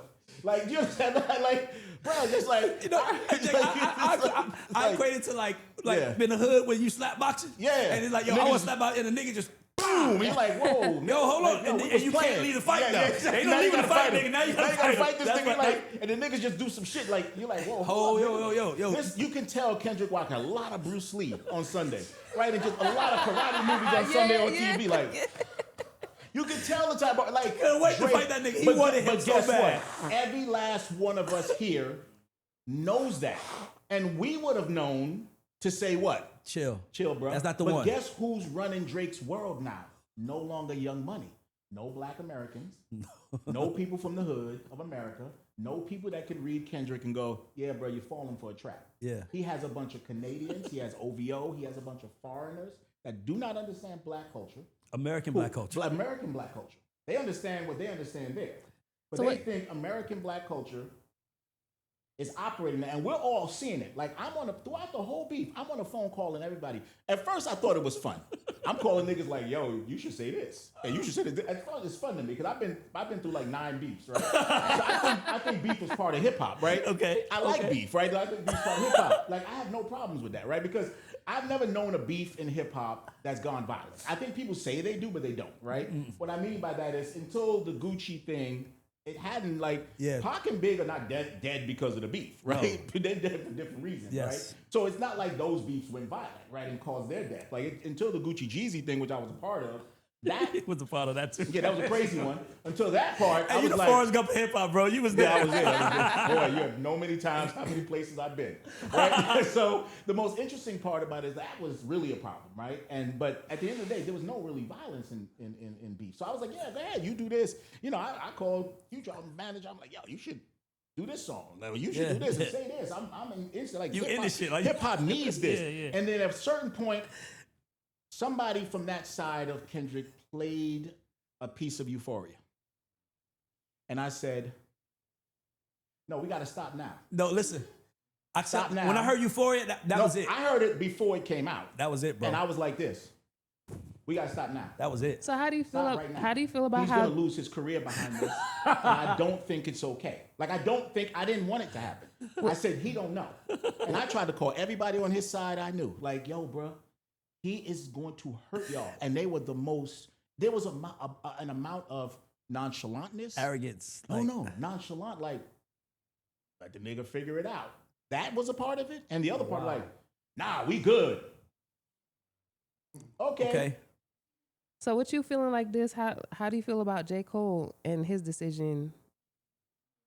I think J. Cole's decision. Oh, because people lost respect for him. But I'm like, if rappers. I think rappers don't Lost know respect metrics. Right? I think rappers don't. It's like when I saw people setting, again, we had people setting the metrics, right? For what hip hop. Like Kendrick is supposed to respond in 30 days, right? How long did it take Tupac to say something? How long did Biggie respond? I don't even remember. How long did No Vaseline come out after how long did Luke respond to? Like, we didn't respond in 10 days. These are, again, Charlemagne, magazine, radio people that never made records. Because I think if you never made a record, no disrespect to you, if you've never been in the gutter, if you never made a record, I don't give a fuck what you think. Like, I legitimately do not give a fuck what you think about making, because I know how hard I don't it is. either. I know how hard it is to make a hit. Yes. it And would I be know- Charlemagne to say you got Yeah. 24 hours to You got respond. 25. Who are you to say that? Like, no disrespect to you, bro, but who the fuck are you to say he has 24 hours to respond? How many beefs have you been in? Right. How many times you had to be in the studio? How many bullets have you done? Right. You understand that? Like, I've been in LA, and Death Row surrounded us. I was standing at that Soul Train when Suge and Pop jumped out of that SUV. What happened? Can you tell us, Wow. please? I want to know. I'm like, what the fuck? Oh, y'all don't know this story? No. So we went to the Soul Train Awards. Biggie, all of us, LA. Mafia, look, we go to Soul Train Awards. We thinking everything's normal. We get an alert. that Death Row has popped up at the Soul Train Awards where we were. And y'all there? We're there. Okay. So we come outside and we pull up in the lobby. All I seen was a bunch of niggas in red shirts surrounding. There was a gate, and they were surrounding the gates. And I'm like, so this is getting more red than we needed to, right? Out of nowhere, you see a Hummer pulled up. Pop climbs out the window. He's banging on C. C's and Pops are banging. I'm like, C's, what you like banging on Pop for? Like, Him and C's was arguing. I ain't talking to you, C's. Snitch ass Suge is telling the cops on us, right? Because one of our boys pulled the burn on them. Was like, what's up? Snitch ass Suge is like, he got a gun to the cops. Suge is telling the cops, one of our guys got a gun. Right? And I'm sitting here going, but Suge's supposed to be tough. Why is he telling on us? You know what I'm saying? But we back them down. Yeah. Right? And then I seen Don Cornelius come out and he said, y'all got to get the hell out. Right? So he puts us in Barry White's limo. So we in Barry White's limo, duck down like this on our way to the airport. I'm sitting in the middle of the limo like, wait till oh my God. Trying to get out of LA. But I realized Suge wanted to get us into the LA County. Why? Territory? Control. If he could get us into LA County, he had control. He had niggas inside. But he's telling the cop. Jail. Okay, got That's why he was talking to the cop because he had control one of over our guys that. pulled out the gun like, yo, what's up? Yeah. And so we had them back down. They tell the story in the movie like, that nigga jumped out the way he was talking. Is this the story? Because I heard the story that Wolf had to No, that's not. That's a different story. I said Wolf had to back like 50 niggas down from. Was one of Big's close friends. And they didn't think niggas was prepared. And so they came and surrounded. You know, a lot of people do it for show. Like, so again, Suge was creating. He was a spectacle. He was creating a spectacle, beef rap, right? Yes. And whatever it is, like he was creating not beef rap, but like, you know, like beef for attention. Yeah. You know, like hype. Yes. The stuff that you see people do today when they say stupid shit, like what Lil Yachty said. That idea of attention grabbing rap. He was just looking at exacerbating that. Yeah. But I don't think, you know, he understood that we from Brooklyn, we don't play with violence like that. We don't play with threats. So when he pulled up and pulled that, you know, Pac jumped out the window, like that nigga climbed out the window of a Hummer, right? If I remember, it was a Hummer. Climbed out the window. I'm like, this just climbed out of a window. So now I knew he was an actor, right? Like playing a role. He could have got up there. He could have opened the door. Nigga.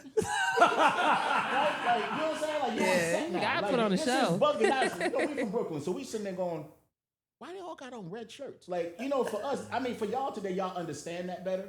Bloods and Crips. Y'all from Brooklyn. Y'all just happen to be in the sunny weather. Yeah, we just out here getting money, having fun, doing our thing, man. Yeah. Why is these niggas all wearing the same shirt? Why are they surrounding us? So at the end of the day, like I remember he gave us Barry White's limo and somebody else's limo. And he was like, y'all gotta go, you gotta go. They, you know, he did all that shit to them. Yeah. Like, one thing about Don Cornelius, he regulated. He was a gangster. I heard he's a gangster. He was like, y'all go ahead. Like, y'all ain't gonna play that shit around my shit. Around my shit. Yeah. Y'all get inside this limo. Take that right shit to now. Source Awards, nigga. Y'all take that shit somewhere. Like, he just regulated that shit. I was like, who the fuck is him now? Right? This nigga just teaching us, right? Yeah. I just remember all of us because I remember being dipped down and, limos had seats on this side. Yeah. We just piled up in. I was in the middle, just in me. We just made our way, flew to North Carolina, and then we had a show there, A&T. But that was a story. But again, there's a lot of those. I said, but right? You never think to yourself, like, let's stay out of LA, because because I would say my man he that put me in the game. He told me the story of how Big was supposed to go to London that night. Yes, and he was like, "Nigga, I'm in LA. I want to party." And they was like, "If he went to the party, it would have been good. But if he would have went to London, it would have been fine. But he went to the party, and that's the night he got murdered." I mean, at the end of the day, what if, right? And that's a whole nother story, right? Like, what if this and what if that, and what if this, what if like we could walk down the street and something can happen, right? It wasn't a fear of LA because we had been to LA so many other times, right? It was I've never known Suge to be a murderer, right? I've known him to be an abusive person until that car incident. We know him to beat people up, but like he was beating people up, he was intimidating, he was scaring niggas. He's security. His name is Sugar Bear. I've never known him to be a murderer, right? Like, so it wasn't like he had a history of being a murderer. Yeah, he had a history of being a big security guard that used to beat people up. Yeah. So if it's like me and you and we're beating people up, look what Ja did to him, right? Do you understand that with me and you? Boop, he's laying in a pool of blood. Yeah. So again, show me the murderer side of him. He's always like, look at Suge. And no disrespect to Suge, like I know the guy. It seemed like henchmen was shooting him. Everybody kept shooting Suge, right? Yeah. Everybody kept going up against. He was getting shot in recent years and getting knocked out. Yeah. So we never saw Suge in that manner. Like it just felt like he was it's trying to sell records and inciting this and doing that. Now again, they'll beat someone up, they'll slap somebody. Right? That's embarrassing. But I've never known him to be a murderer. Like that wasn't his. Like none of us. Me and I was talking about this. Have you ever known Suge to murder somebody? Yeah. That just never was his thing. So we never thought about murder, like he's gonna murder. We thought they're gonna come out there and try to get some attention, and we'll be ready for him. Yeah. Right? Because niggas in New York was like, we don't do violence for attention. Yeah. We either gonna do violence or we not. Yeah. Right? And if we're So- gonna do it, we're gonna do it. We're going And home. so anytime we would engage them, and even the extended family, he would end up having a problem, Yeah. right? It would end up with him getting back down or one of his people getting annihilated or somebody. Like it was never one of ours, Yeah. right? Because we were a little too, not we, but I'm saying even the extended family, on like when you bring up Wolf or these guys, even the extended family, those guys would effectively send a message. And those extended family people, like there were extended family in LA that Yeah, still matter in LA for sure. till today. To this day, yep. Till this day. So it's like we just never got the word back through our channels that he was a murderer. Yeah. So it felt like, I'll be honest with you, I remember this, it felt like a movie set. The way he pulled up and they were like, oh, death row, chanting death row. We were just sitting there like, so do we shoot now? Or later? Like, what's like, niggas was like, so we shoot? Yeah, Like, you know what I'm saying? What's the movie? My cousin Vinny. Yeah. They go to the restaurant. He's like, so we gonna fight? We gonna fight now? No. Exactly. Do you got the money? You got the money? Yeah, exactly. Yeah. Like, It's like, so we gonna fight? so we gonna Like, fight? you don't know what to do at this point. You're Yeah. like, what is happening? I just remember us standing there like, so we gonna end up having to fight these niggas? Yeah. And niggas like, so we shooting these niggas? Like, we had no clue what they had going on in their head. I gotta ask you This was something. some bullshit. I have to ask you something. How the hell do you go from that? No, question. Do you think, in your opinion, because everybody says it, Yeah. Big was leaving Bad Boy if he would have got through that deal? I think Big, yes. 'Cause I y'all believe- started entertainment- It wasn't, no, he wasn't a part, he was on part of Undias, right? I think Big, like, so I remember that when Big did his publishing deal with Puff, like he did a publishing deal with Puff for like $12,000. I was for a GS300. Yeah, it was bullshit. Yeah. It was like $12,000. Yeah. And I remember sitting next door to him and I came to him and I was like, you did a publishing deal for $12,000. He's like, yeah, it's a lot of money. And I'm like, you know how much you're worth? Like, I remember me then calling I'm like, yo, we got to get together. We got to get Big his publishing back. Right? So I remember Drew Dixon, who was one of my, friends. She was working at Zomba. Yeah, she was the A&R. Yeah, Yeah. but she was a Zomba publishing Yeah, person yeah. first. She was at Zomba. And I took him to Drew Dixon. We actually, but here's the thing. He's like, why I got to go up there? I said, I'm going to give you $100. He said, all right. I gave him $100 cash. Dead ass. I gave him $100 cash. I said, we're getting on the train. We're going to see this person for the publishing. Yeah. So I gave him $100 cash. He's like, oh, okay, cool, let's go. Yeah. So we get on the train and we go up to Zomba. Yeah. And Zomba put a $250,000 offer on the table for his publishing. And he said, y'all going to give me that much money? And she said, you're Hell Biggie. yeah. You're Biggie. You're the dopest artist. And he's like, this is album ain't dropped. Yeah, this 93, 94. His album ain't dropped. Oh, wow. His album ain't dropped. Right? So he's like confused. He's like, I was like, yo, bro, like your publishing is way more important than what you think. Like that's why never in my history have I ever taken artist publishing. Because I believe that artists live off that later on in their lives when they're no longer, their publishing is all they have left. So I've never believed in that. I hate the idea of like, even when Big was like, we're gonna launch our own publishing company, the reason why we launched it was because he was writing everybody's records at some point. So he was writing for all these artists and stuff. So he was like, like, I might as well worth it. publish them. So it was Yeah. like, yeah, this is the way to get him his publishing back. Yeah, wow. Right, so he can create. So we created a makeshift publishing company through Warner Chappell that he owned equity in, and got him paid through there, thanks to Angelique Miles. Wow. So that he can get a lot of his publishing back, and we credited him with writing a lot of things. That's fire, So that he bro. can get. That's the only way, because Puff fought back on giving him his publishing. That's fire. Right, and he was like, when we went after it, Mark, Wayne, Puff, they all fought back and giving him back his publishing. He couldn't get the deal from Zomba. So is it that he would have left? Of course he would have left Bad Boy. 110%. He learned with Undias that he can control his own masters. He saw the dollar amount. I mean, the guys at Warner Chappell, damn, they put $1 million on the table. He saw it with his own eyes. Like, He's like, what the fuck? 12.5. These niggas said 250. These motherfuckers just said $1 million. Oh no, I made a wrong decision. Yeah. So of course he would have. Of course, 110% he would have left Bad Boy and started his own. How do you go from that to Jeezy, Gucci? Like, how do you discover Gucci? I am again one of those people that I am a true fanatic of art. right? Okay. I'm a true fanatic of giving people a chance. Okay. Right? It's Yes. like, that's just who I've Me always too. been. I love that. I have never ever believed. I think that a lot of people from New York believe that hip hop is rap Mm. and not hip hop being hip hop. Yeah. Right? So they believe that if you don't rap like Rakim, you're not hip hop. Yes. If you make music if you don't make songs that sound like Common, You're right. you're not hip hop. And they actually call Common hip hop Yes. and call other people rap. When Common is rap and other people, the entire culture is hip hop. Yes. Right? Whether it's That's so Ian real. Dawn, Yeah. whether it's Young Thug, whether it's Sexy Red, these are all hip hop, right?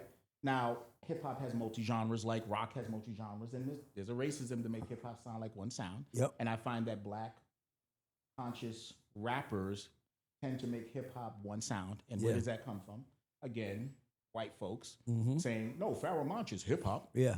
That's good. Over at that label. Yes. Or most Def is hip hop. My brother Dante Bazet, Yeah. an artist I worked with early in his career, like these guys created those things.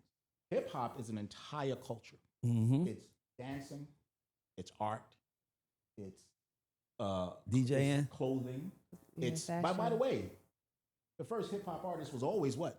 Who was the first hip hop artist? It was the first hip hop artist was a DJ and a rapper. It was always a DJ first, right? Yeah. Then they added Eric B the- and Rakim. Then they added the MC. Jazzy Jeff and Fresh because Prince. Yes. the MC was supposed to hype up the crowd While the for DJ was the mixing. DJ. Yes. Yeah. That's why the DJ's name was first.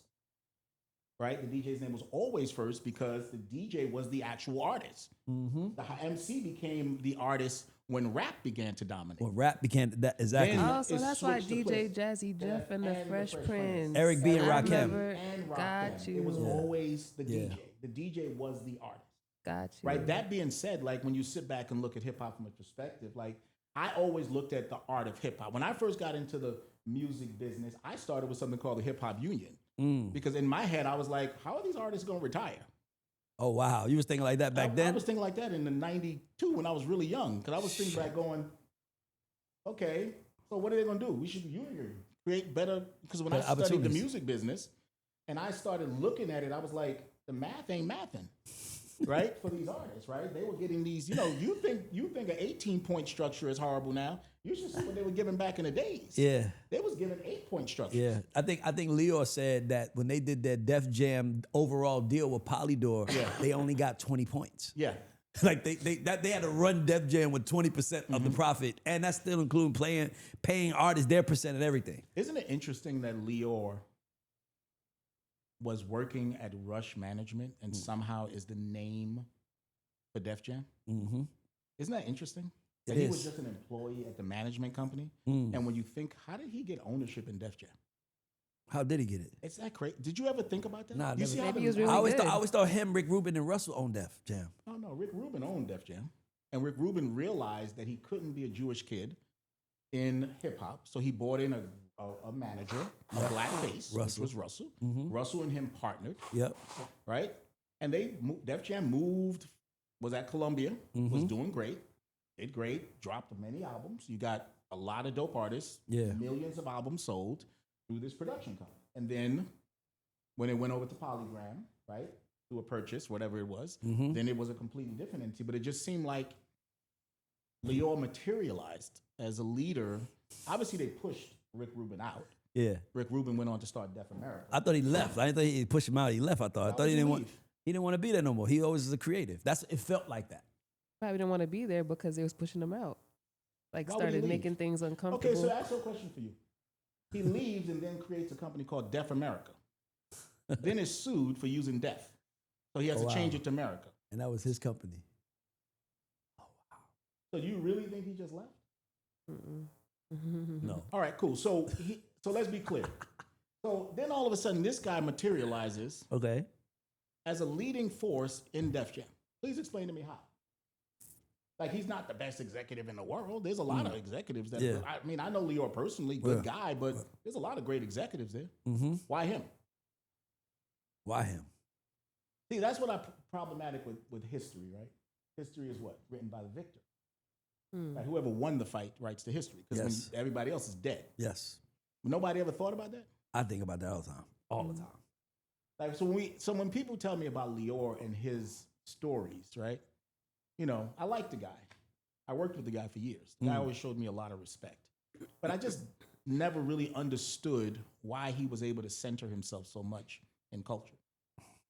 Like it just seemed very interesting to me. It seemed like he set up Def Jam just to sell it. Right, you know what's funny? Want to do something funny? Tell me. To be safe with the kids today, I'm gonna give y'all a secret, right? If you go look at the books of Def Jam in the early 2000s, you'll see a lot of artists scanned more records than they shipped. Okay. A lot of artists scan more records than they shit. Okay. You know what that means? That means they was double dipping or something, right? So let's say this. Let's say I have, you see that? Right? Yeah. I sell you, I give you 5 of those. You pay me for 10. How? Because you scanned it 10 times? Scanned it more than once. Def Jam was cheating those numbers.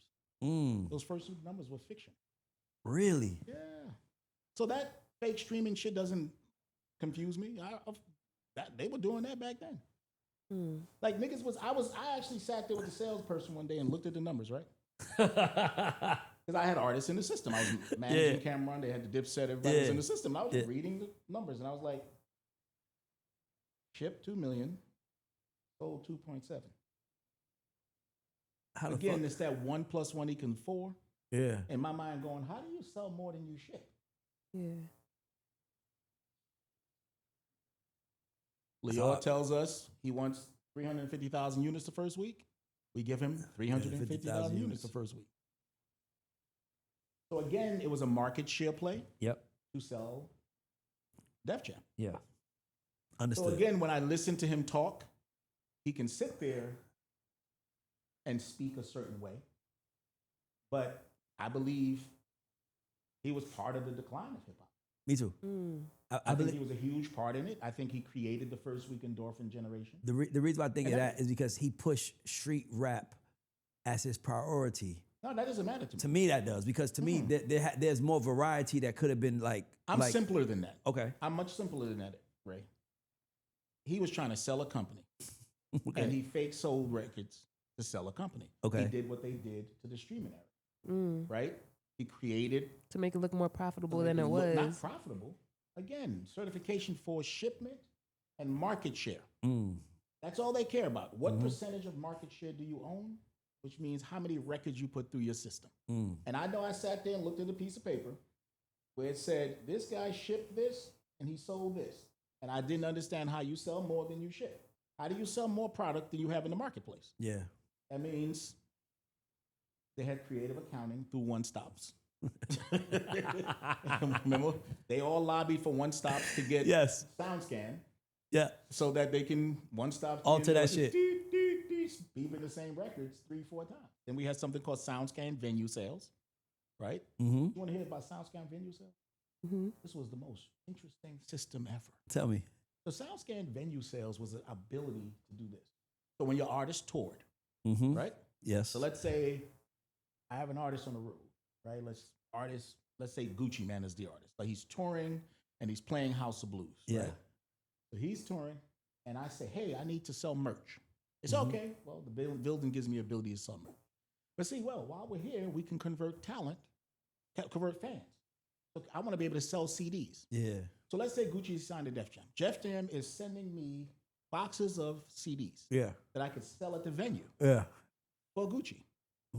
I can sell his album. I remember that. They send it to me, and I sell it. And you wrap it in the ticket sale, right? No. We didn't wrap it in ticket sale. I have a form I have to fill out. Gotcha. And I have to submit that to Def Jam. Okay. With the receipts. Okay. And that form is called a Soundscan venue form. In that form, I write with my hands how many records I sold at that venue. Oh, got you. What? I see where this is going.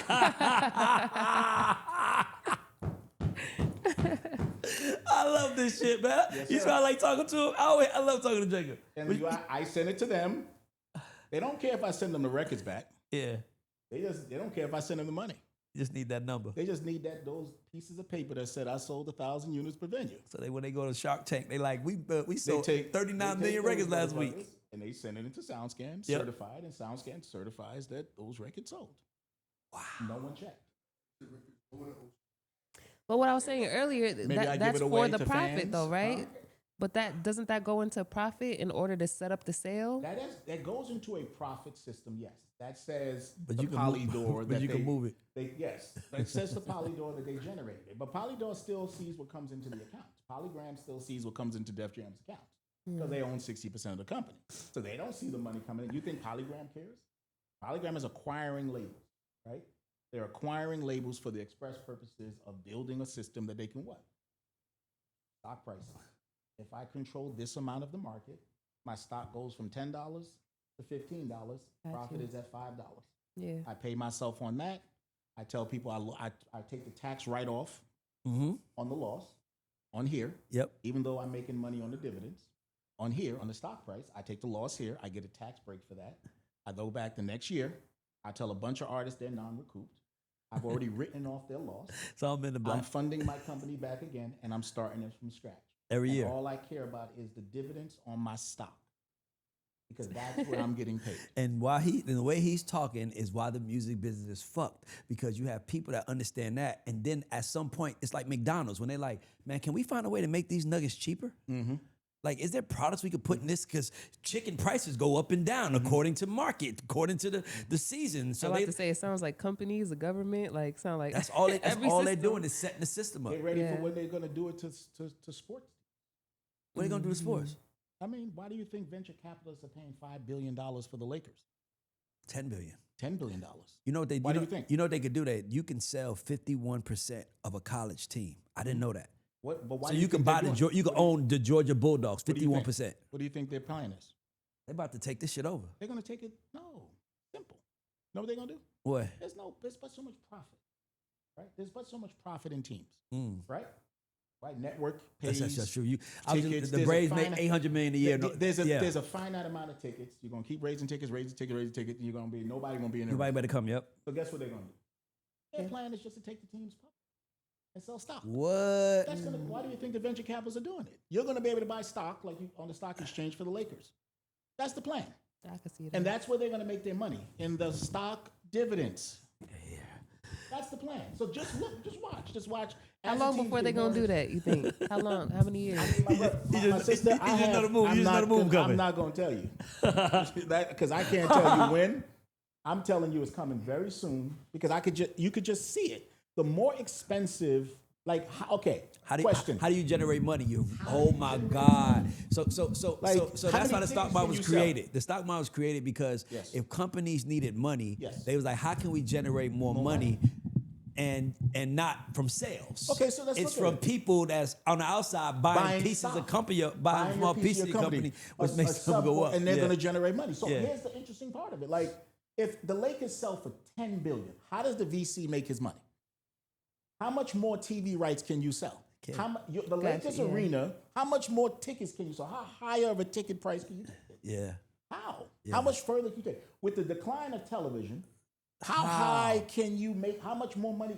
They're not thinking like that. They're thinking, take it public.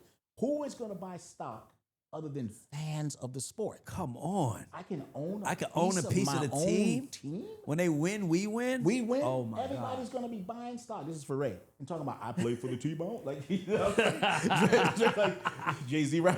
Like, they're going to all be like, I own a piece of the Lakers. Everybody walking down the street is going to say they own a piece of the Hawks, so they own a piece of the Lakers. They're like, I bought stock. That's real. Who's more fanatical than sports fans? Man, Not right. only will we be That's able to buy them tickets, they're going to be able to buy incredible. them stock. They're going to be able to buy stock in the team. Currently, teams are selling private stock now. Right? You know that, right? Yeah, the Falcons just sold a few to Will Packer, They're like selling, to like exactly. 6 They're minority. beginning their press run into going public. They're all going to be public because there's never going to be enough revenue. And let me tell you what's crazy about that. Tell me. Do you realize that maybe how long has Elon Musk been like kind of like filthy rich, right? Like at the top, maybe last 10 years, right? 2020. Well, I'm just saying. Okay, well, I was gonna say Filthy 10 rich. to make, Let's be clear. Cash rich or stock rich? no stock rich. Oh, for about 10 years. Okay, cool. So my point is this: is that Elon Musk, one man, he is worth more than the NFL, the NBA, and the major baseball league. Every team, everything put together. How is he able to get that much money? The interest in him. The interest, he's one of the most famous men in the world, but it's for his business. It's for stock. People buying in the stock. It's stock. It's the only way. That's the future, right? Wow. The future is stock, right? And so that's what they're doing. They're doing it all the time. They think about where do we make the money, right? Like think about who's backing these venture capitalists, right? They're teachers unions, they're police trust funds. That's whose money it is. And all they care about is making more than they make when they put it in the bank. A 10% increase, That's nigga, it. every year. If you give me 10%, And so I'm good. if you can buy the Lakers, right, and you can take it public, and you can give me 10% every year on that motherfucker, I'm happy. I'm happy. Do you think that would work in music? With can you put art? You can buy stock in artists? every single major label. No, I think Not me, artists are going to try to artists. put themselves on the market. That's what I'm saying. Like, Kanye I wants to put himself on the market. It's been done before. Guess who did it? Who? Bowie. David Bowie did it? David Bowie did Bowie bonds. Look it up. This is not abnormal. These ideas has been going on. It's just that artists abandoned it and ran into the building. You can. How do you make yourself a stock? Like, It's all of okay. Because it's a business, He just right? said it. So like He just said if you buy a Kanye business, Yeezy album sales, every dollar he generates, that's what we're doing. Kanye. I thought you was gonna say Disney. Because it's the same concept. It's like Walt Disney is a publicly traded company. also, like if Kanye makes himself a corporation and it's Why public, does it got to be that deep? What's a meme coin? I don't know. Oh, I see what you're saying. What's a meme coin? But then you have to believe in crypto, and that's a whole other world. It doesn't matter. You got to believe it's there. People are buying. I'm talking about like on the Dow People bought a Jones, Trump like coin because they believed in whatever value Trump had to them. Gotcha. Right? It's technically like for sports, it's technically just going to be a way to sell fans something else. They sell them tickets, they sold them T-shirts, they sell them bandanas, they sell them jerseys, and there's but a certain amount of market that's gonna stop. Yes. Right. Every year it's getting. Exactly. You're so right, bro. You're gonna hit. So what's next? I can sell you stock in the company, and you can possibly make a profit as long as. So what does that do? Fans are gonna show up to these games even more. They're gonna spend more money. Why? Because they own a piece of the team. They own a piece of team. Like the shit go There's up every something year. coming back to me. So rivalries are going to get worse. Imagine if teams give out dividends in a form of tickets and bonuses. Yeah. You get a jersey every. Like imagine that, dog. It's people will crazy. Say it's going to be the most interesting thing, and you're going to see teams be worth $1 trillion I'm gonna ask you though, because of this. You didn't tell us about the Gucci story. How'd you meet Gucci? So I signed. So at a point in Atlanta history, and this may sound a bit arrogant, but I don't give a fuck anymore. I controlled probably about 80% of the market share. Okay. There was no deal that was done in this city that didn't come through me. Okay. Right. I just sat in my house and I just would make phone calls.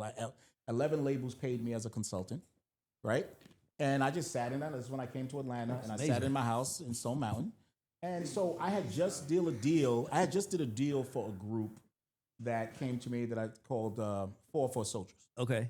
So I did a deal with them and I signed them over to Epic because Epic kept saying, "Oh, you're not bringing us anything. You're not bringing." So I signed them a deal to Epic, and whatever happened with that. And then I was at Strokers one night. And that was my era of loving strip clubs, right? I had an era with loving strip clubs. So I was at Strokers one night, and one of them came in and was like, "Yo, so what are we doing next? We trying to figure out what the next thing is." And I was like, I think, because one of them was like 60 years old, and I was like, "Bro, I think like a career in music may not be for you, but you have an ability for A&R, right? So, truthfully, like, Okay. when I signed you, I didn't know you was 50 already, right? And this is like 20 years ago, right? So I'm like, you was 50 20 years ago, right? But it was cool. The song was how Walk Like a Soldier. All that shit was cool. You made the money back. I got Swiss to do a remix. They helped, whatever. What's interesting about it is, this is the funniest part about it, right? I was at, and then when he was telling me he was making a big deal about it, and I was like, yo, I want to find, you know what I want y'all to do? I want y'all to find me this artist named Gucci Mane, right? Because I have some property in West End, and I kept hearing his name pop up places. And I said, y'all go find that for me, and I'll cut y'all in on that deal. And so they went about their way, and they found him. And I was at the West End Mall. Don't ask me why I was at the West End Mall. Because I just do ratchet shit sometimes. Yeah, for sure. And y'all know. I do ratchet shit sometimes. I like ratchet, right? Sometimes. And they bought him to me. And I was listening to, he's like, I got a CD, I got this, I got that. And I was like, okay, you want to play CD? I said, don't play me no CD. I want to talk to you. So I talked to him, and I asked him a bunch of questions. And he's like, yo, I can freestyle. and he freestyled for me. Okay. And I saw the confidence in his eyes. I saw that he was dead serious about Yeah. what he was doing. And I said, okay, I'm gonna make you a star, right? So I jumped into my Hummer, and he was in the car, and I put in his CD. And I listened to his CD, and I was like, yeah, this is a coaster. And he said, what do you mean? Like, you can coast to it? I said, no, you know the coaster, the shit you put food on, drinks on? That's what this is. This shit is trash, right? So I just threw it out my window, right? Dead ass, right there. But I was like, so we got to talk about making better music with you, right? So this is what I need you to do. That's exactly what happened. Dead ass, 100%. I said, I'm gonna make this music with you, but you got it. That shit you just gave me, don't ever play no shit like that again for me, right? He's like, oh, all right, bro, all right, cool. So that was it. So about a couple of days later, a friend of mine from New York called me about a guy named Big Cat. And was like, yo, my boy's in the music business. You know, he's trying to get on. Niggas just taking his money. You know those eras, right? He's losing mad money in the music business. So he plays me some artist that he liked, and he was like, yo, he has some guy working there for him named Mel. And it was like, these guys didn't understand. I said, you know, again, it's just a guy that wanted to be in the music business, had a lot of money, but didn't understand the business, right? And you know, back then, you could lose $1 million overnight. Yes. Right? Because the music business was just that expensive, right? And so I came in, I looked at all his numbers, I saw that he had the office and the studio and all this other stuff, and I'm like, you don't put out music. I said, how many records have y'all sold? Y'all sold 7,800 records. 7,800 records on all your artists, and you still got a studio, right? So I'm like, okay, I see what you niggas is doing over here. Y'all can't be really serious about the music business, right? So I cleaned up his whole situation. I showed him how to get better stuff. And then, so fast forward, I met Gucci. I was telling Gucci I'm gonna do something with his career. We're gonna start developing him as an artist. I'm gonna break your record. And then, fast forward like about a month and a half later, I was with Kat. We was in the car. He picked me up. Let's go to lunch. Yeah, we were talking. He was like, yeah, thank you what you did for my company. And he's listening to Jeezy's mixtape. Okay. Trap or Die. Trap or Die. Okay. And he's playing it, and he turns on Icy. And he said, yo, this song by Jeezy is the best song, man. I said, that's not Jeezy. That's a guy named Gucci Mane. He said, what the hell are you talking about? I said, this is Gucci, man. This ain't Jeezy. He said, what do you mean? He said, Jeezy, it's Jeezy's record. I said, no, it's Gucci Mane's record. Yeah. He said, who the fuck is Gucci Mane? I said, it's an artist. He said, you want to sign him? Just like that. Just like that. He was like, can I sign him? I said, you need something over here. Yeah. You got all this fucking space, a studio, and selling 7,800 records. So I'll bring him over. So I called him. I said, hey, you want to sign to these guys? He said, you think I should? I said, yeah, sure. We'll get together. I'll do everything. He's like, yeah, but you know. I was like, but I already knew Jeezy. Yeah. For years before. And secretly, I kind of knew what was going on. Yeah. So I don't want to be. He was smart. He was a little smart. I don't want to be facetious. Right? Yeah. So let's be honest. I knew that Jeezy couldn't make a hit for radio. Yeah. And that's why this song was on his mixtape. Yeah. He wanted the song. Yeah. And so I didn't know if Gucci had muscle. Yeah. But I knew Cat did. Yeah. And so I said, if I put him here, if it ever gets sticky, this guy got backing. Yeah. You get what I'm saying? Yeah, for sure. Because I know what this guy over there doing it. Yeah. Because I know them. Yeah. Right? So I'm like, so it wasn't as cut and dry. I would have let y'all believe that 5 years ago. I'll tell you the truth now. That's how strategic I am. That's why people think I'm manipulative, but I'm not manipulative. You just understand. I just understand. I think I'm a little manipulative. I think somebody could die, right? So if you know somebody could die, it's best to, because people would kill. Obviously, somebody died, right? Yeah. Saw it coming, right? So I thought this was a prevention, right? And so Kat was like, yeah, I bought Gucci in the room, boom, boom, boom, we did a deal. And Kat was like, yeah, so you're going to partner with me on this? I was like, sure, right? So, you know, because he didn't know how to break records. So we began to partner. I was like, I don't want to be in another label situation. I just sold my label to Universal. I didn't want to do it anymore. Yeah. Because it's a lot of work. Yeah. Right? Because before that, I had to like Quavo Gold and Akon. It was a lot of like, and Atlanta is just, the paperwork is. You get food here. The paper. Atlanta is a tricky city to do business in. It's a very tricky city, right? And it's a very interesting city because in New York, you die if you play with people's money. Here, they hang out with each other the next day. It's the most unusual thing I've ever seen. So you know why, right? Because the lawyers is friends with everybody too. Yeah, it's like everybody, the criminals, the lawyers, the strippers, everybody hang out at the same table. They beat each other and hang out with each other. I've never seen that before. That's some Atlanta shit. In my life, So I'm like, what do you mean you don't own the record? Like, I remember I did a deal. I did a whole label with Universal, right? Yeah. Universal Music. They was like, you got to give your label. They were tired of paying me consultant fees. Yeah. They was like, you coming in the room, right? Yeah. So I do a label with them because, I was just bringing artists up there. Like, everybody's artists from, you can imagine Universal was signing in that era. It was me. I was making a killer. Yeah. But what the funny thing about it is I was a weekend warrior because I was Epic contract, Yeah, RCA yeah, had a yeah. contract, this way. So I was good. It was like, we're not extending your contract. You got to do a label here. Yeah. So I did a label here, right? And my whole idea of doing the label, I signed a guy named Quavo Gold. Yeah, Polo brother. Yeah, That's I my signed guy. him. Yeah. Yeah, I I signed was on the phone with Quavo Gold. Divine. You know, me and Divine were just Yeah. talking. I literally told him, I said, Divine, I said, I've been talking to Jacob for years, and I've been telling him, whenever you're ready to talk, Just come. talk. Yeah. And I'm pulling up now. Yeah. And he's like, tell that nigga this. He was like, all that. It's like, you signed Quavo, you don't know? I'm like, Yeah. yes. So I signed Quavo Gold, right? So I do this whole album deal with this We guy. got this Give here. Guy, I did all this records for this guy, right? I did a whole album deal with him. And I'm like, okay, we're going to find out that 7 of the records I paid for, he didn't own. I'm like, wait, what do you mean this is Akon's song? What do you mean this belongs to this I love guy? Atlanta. So I love did a whole Atlanta. deal with you and this album don't belong to you? Damn. I mean, when I say if Quavo Gold could get his mind right, he would be one of the greats to touch this city. Quavo special. He is an extraordinarily special artist. Like Yep. the album that we did, Red Clay, was special, Yep. right? You have to realize, but this was one of those things that he could not understand. He couldn't understand that I did a recording fund. So whatever we don't spend goes to his pocket as an artist. Yeah. He couldn't understand. He walked around with his advance in his back pocket in all cash. Every record that he bought into the album, he had to have a kickback on. And I'm like, you do know this is a recording fund. Whatever we don't spend goes straight to you for your pocket. Because it's a fund. It's not a recording budget. It's a fund. So it says whatever you don't spend, the artist gets it. Yeah. So do you, yeah, I get it, Jacob. Okay, so I don't want to beat from this guy. So I'm going to tell you how crazy he was. You know David Banner's beat? We'll play for us down on the floor. Yeah. So I bought that beat from David because I would run around and just buy beats from people. Okay. Right? If I like a song, I just buy it. Okay. Right? And I'd be like, I'll tell you where I place it with. So I had bought this record from David Banner. Right? I come to Quay with this beat, and I'm like, Quay, this is your first single. This is your first single. He's like, plays it. I love this record. Yeah, I could do it. No, but let's get this record from Asta. I'm like, well, hold on. This is your record. But let's get this record from this guy. He refused to record. I'm talking about the hook was on it and everything. Oh, wow. All you had to do was lay verses. All he had to do was lay a verse. And what that little flip? That was little flip. Yes, yeah. Everything was ready. The beat, I was like, yo, this record's gonna go, man. Yes. Trust me. Yeah. It's gonna go. And I have the record, and I'm like, I play it from over. He refused because all he was focused on was getting producers that he can get a kickback from. He did not care. But if you look at the album, you got Little John on the album, they got all these people on this album, right? Yeah. He just wanted people he could get kickbacks from.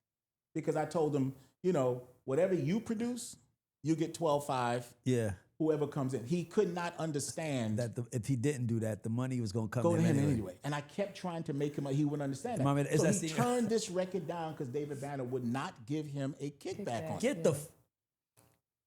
So maybe about 6 months later, David calls me and he goes, can I have that record back? I said, well, he ain't going to record it, so you can have it. I give David Banner back this record. And he goes on, he raps it, he drops it, and I look to Quay and say, you fucking idiot. And I dropped him. I said, listen, I'm giving up this label shit. You guys are nuts, right? Like, because it's the whole thing with Akon not realizing, like, he was signed to Divine at the time. Yeah. Do you understand that? Like, Yeah. I'm buying records. Like, when you're an independent artist, Yeah. oh, I'll sign you right now. I got a label deal, right? It's like everybody I was signing, I like Polo, you should produce. Like, I mean, he don't like telling people that, Jamal. Like, I'd be like, yo, you should produce. Yeah. Like, he was just, you think so? Yeah, produce music. Yeah. Like, he never teach, Jamal Jones is Yeah, a fucking my nigga. Polo thinks he knows everything, right? Yeah. Right, but he's a really, really, I was like, yo, you need to be, because he would bring me music and play it for me and be like, yo, you hear how he put this record together? I Yeah. said, Polo, just produce. Yeah. You have an ear for production. Yeah. Right? I mean, I know you want to be an artist, But you should produce. but you have an ear for production.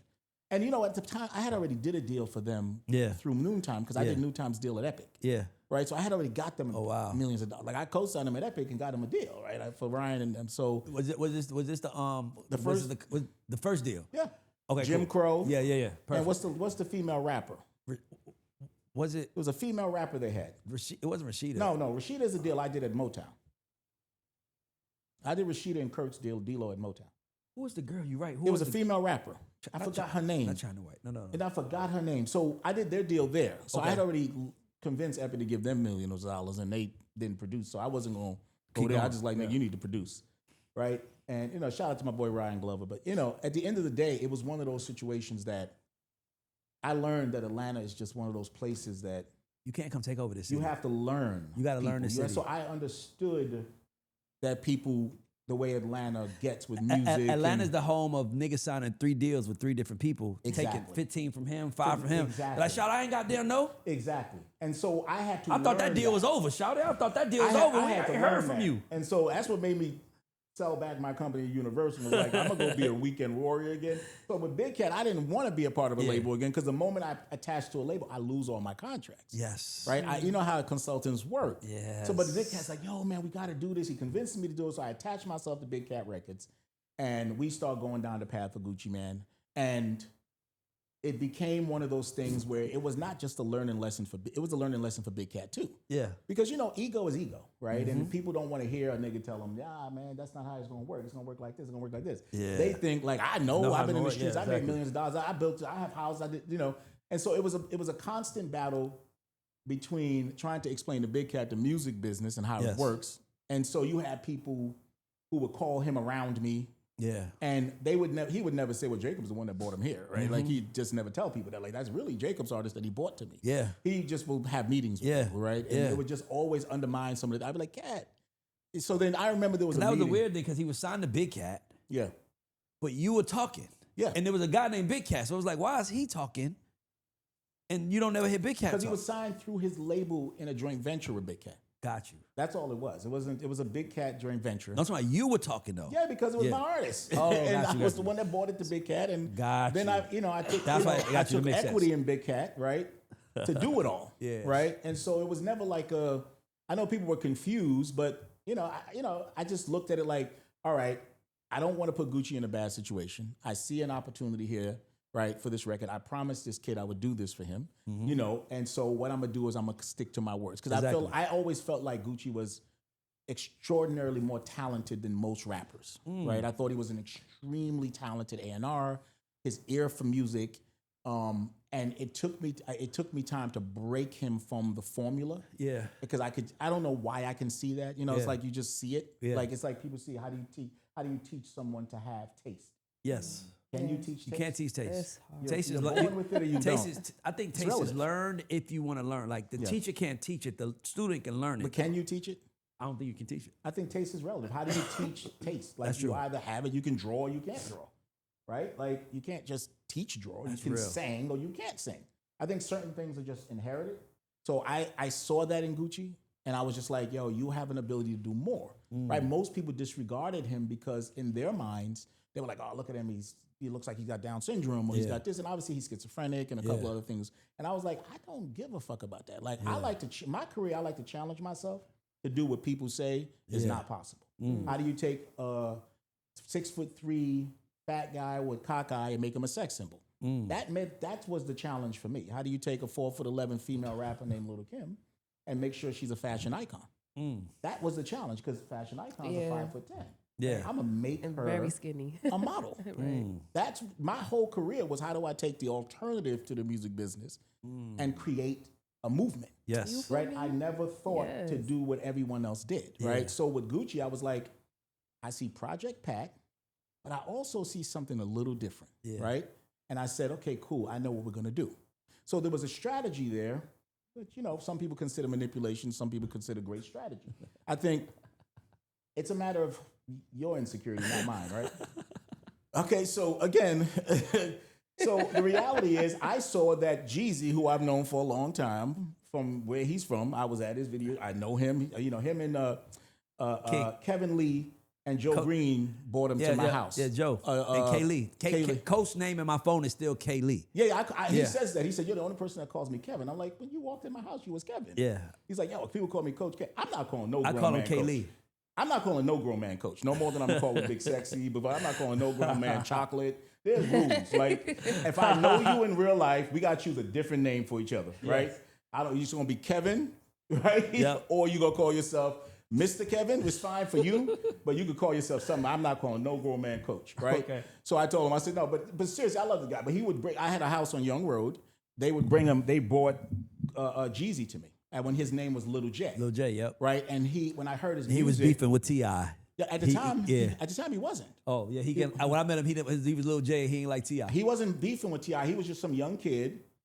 And they bought his music to me. They bought his CD to me. And I remember they were like, come to the studio. We want to play music. And I said, I don't play music in the studio. I play it in my car radio or I played it in that speaker because that's how the majority of people are going to discover That's music. what I do too. They're not going to discover music on them damn big woofers. They're going to discover music through their radio. So, but I don't like it through that. I ain't gonna like it, period. Yep. I had a cheap little radio there that I played music right there. Studio can influence me, right? Most people are going to hear it right there for the first time, right? And so I went ahead and I listened to the music and I listened to him and I said, I don't like his voice as a crunk artist. Because remember, he was a crunk artist. He had a song called GA. Yep. That he got Shorty Red to produce. Remember, it was Like, like, he was on- country, GA. he was on Pastor Troy shit at first. On some, yeah. Yeah. And I did again, Pastor Troy's another deal I did, right? I got him the big Tonka truck. Yeah, that's my guy. Yeah, I tell him. He'll tell you, I got him that Tonka truck. Then he tried to run off on me, right? I got my money. I'll tell you, Troy will tell you that story. You know what I'm saying? I'll tell you the story if you want me to tell you. Try to run off. And I'm like, I'm sick of you Atlanta niggas. I'm coming to get my money from you at your house. And I went to He trying to run with the plug. Nigga, no, I renegotiated his deal with Universal. Okay. Because I was consulting Universal. This one he had Riding Big coming. Yeah, this is when he did. I made Universal pay for his studio. Remember the big yellow Tonka truck that he Yes. had? I got Universal to cash that out for him and buy it as part of his. He said, I want a Tonka truck. I said, okay. Universal paid for that. Universal paid for his studio, gave him a DSGB label, right? Overhead, recording fund, all this shit. Millions of dollars of deals. The deal closed. He shows up to my store. I have a store in Buckhead. He's like, let me see the contract. The check came to me. He shows up. He comes to pick up the check, right? I'm like, oh, yeah, here's the check, right? Because Universal sent everything to me. So I'm like, here's your check. Meet me at my store. He gets the check. All right, cool. I said, make sure you send my cut. Yeah. Day one go by. Day two go by. So the next check comes. This time, his security comes to pick it up. Nah, don't worry like that. Okay. All right. Here you go. I said, tell him I want my money. I'm going to come get it. Dead ass. So he like, what you talking about? Blah, blah, blah, blah. All right. I called a friend of mine. I said, we got to go get some money. Nigga called me, picked up. We drove down to his studio. He was walking around with that little AK-47. Yeah. What's the little young guy that was with him? Little short. Petey was the Petey. Yeah. We straw, yeah. We walked him to the bank. He made the transfer right outside where his studio was Oh, wow. into my account. And I said, have a nice life. And I walked off. That's some Atlanta shit, though. Like, Yeah, you gonna that get happened. That's Feel free to that's, ask him. that's some Atlanta shit, though. But ask him. He'll tell you that. And from then on, we've been cool. But I was like, I don't know what you think. I'm not going to let you just take them. Like, it wasn't, listen, I had a lot of money back then. I probably would have let it go. It was the security guard coming to pick up the check. That pissed you off. Like, I was like, oh, you think I don't know? You think I don't know care what's about going on. Yeah. you think I care about this shit. All right. Now you're sending me a message. Right? Now I gotta send you one back. I gotta send you one back. Yes. I'm going to show you I'm not scared. I'm going to come to your studio. You got some real Brooklyn shit. Yeah, Like, I was like, oh.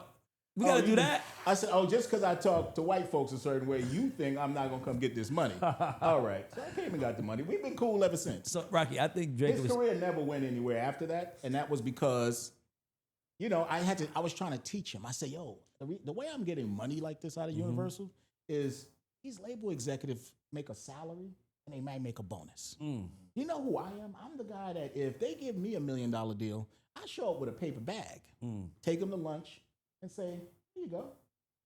Thank you. Yeah. You just made me $1 million. Yep. And I hand them a check for that. Because that A&R who just co-signed you makes a salary. Yeah. Why the fuck would he need to co-sign you? No reason. He don't own Universal. He don't own Epic. He don't own RC. He don't. So I was a nigga that'd be like, you co-sign me? Here. I used to kick back so much money to executives and pay trips for their family. And I tell people this all the time. People call me and ask me for advice. I said, buy me lunch. That's what I learned. I bought them lunch.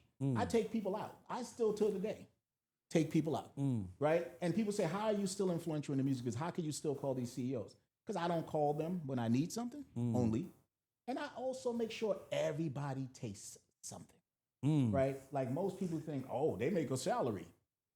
But they make a salary whether they sign you Or no, don't. They make a salary whether they promote your record or not. They make a salary whether they call publicity for you or not. They make a salary whether they pay for whether they come. I personally, the reason when I call, they go number one because guess what? When their birthday comes, a Rolex might show up in the mail. Happy birthday! Thank you for everything you've ever done. Oh, you're stressed out?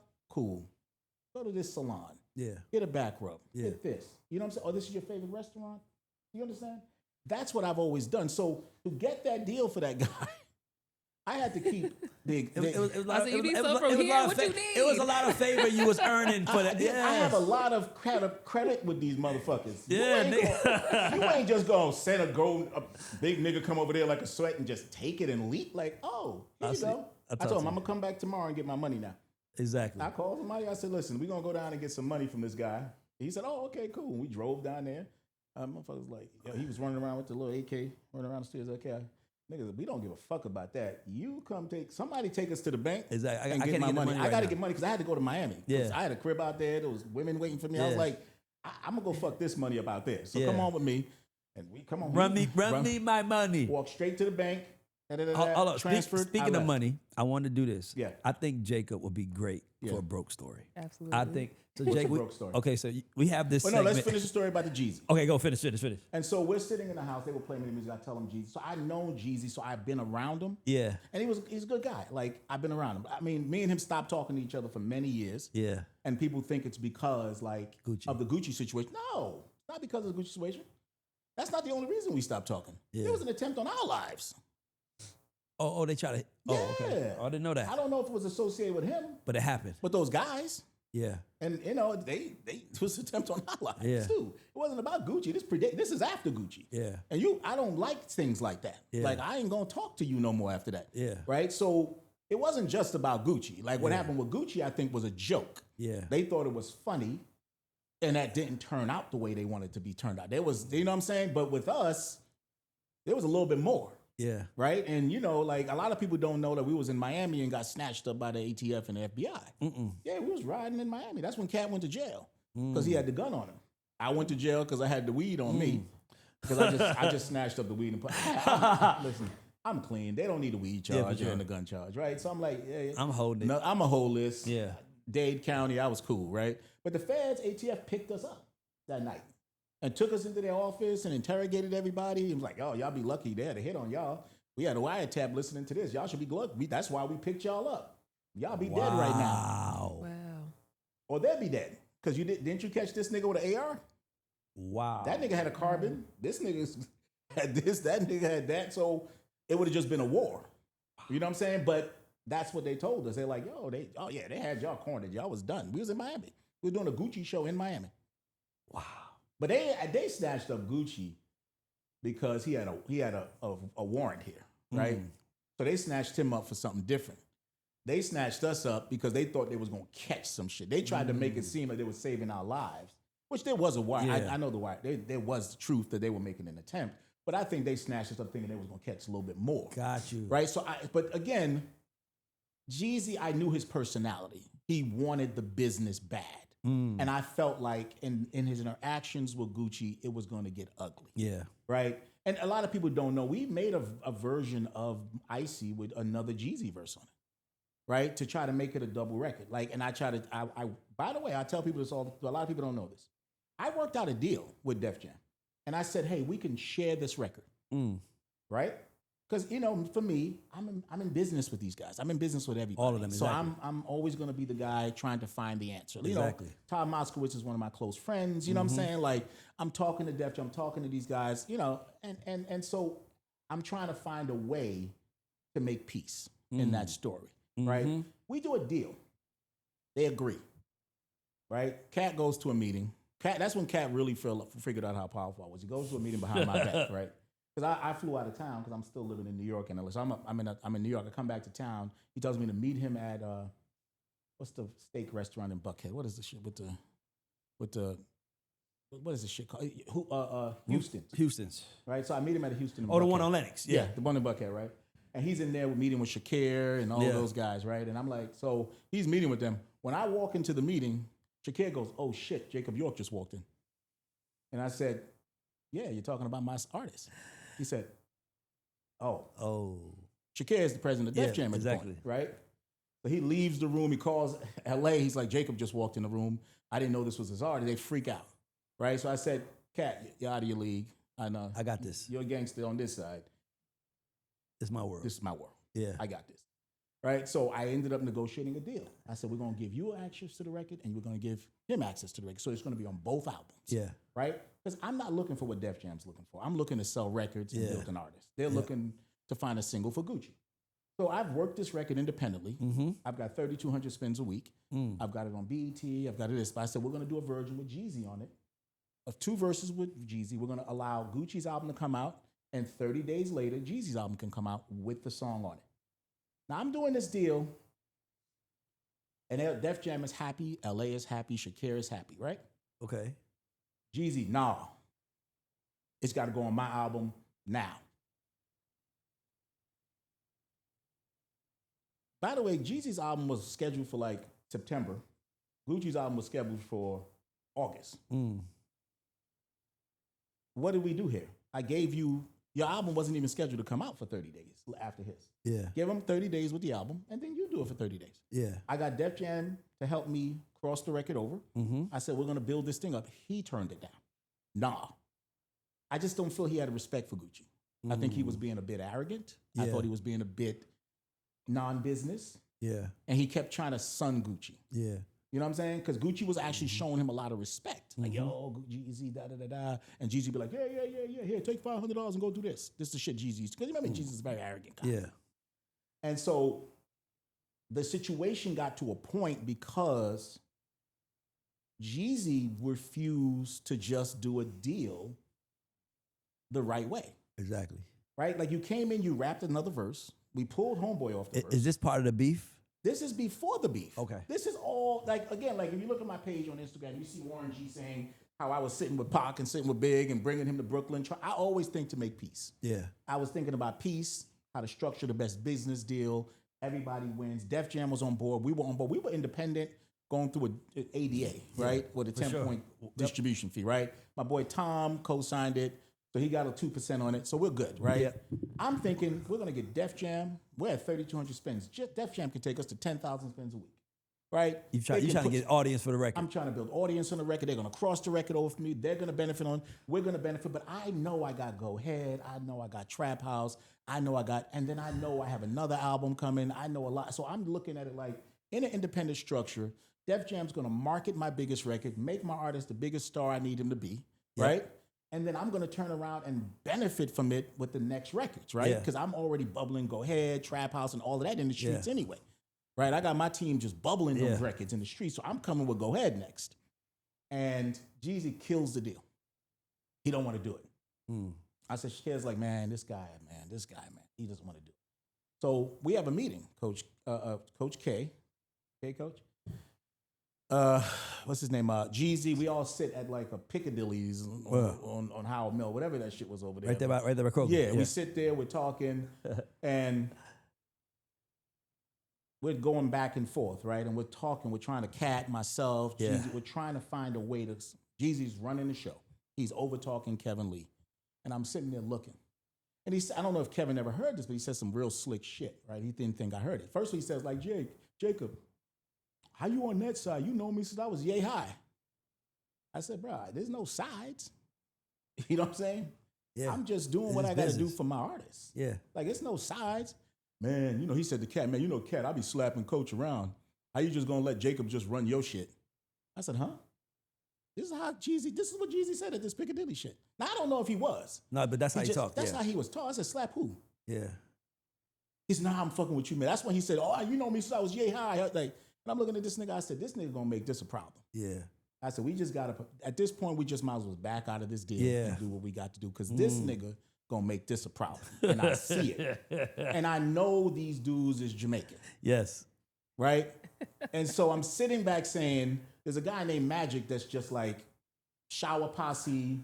He's just like, he's an artist signed to Big Cat, was signed to Big Cat before I came around, from Brooklyn, and he's a monster. Okay. And he is just like, fuck this country nigga. Yeah.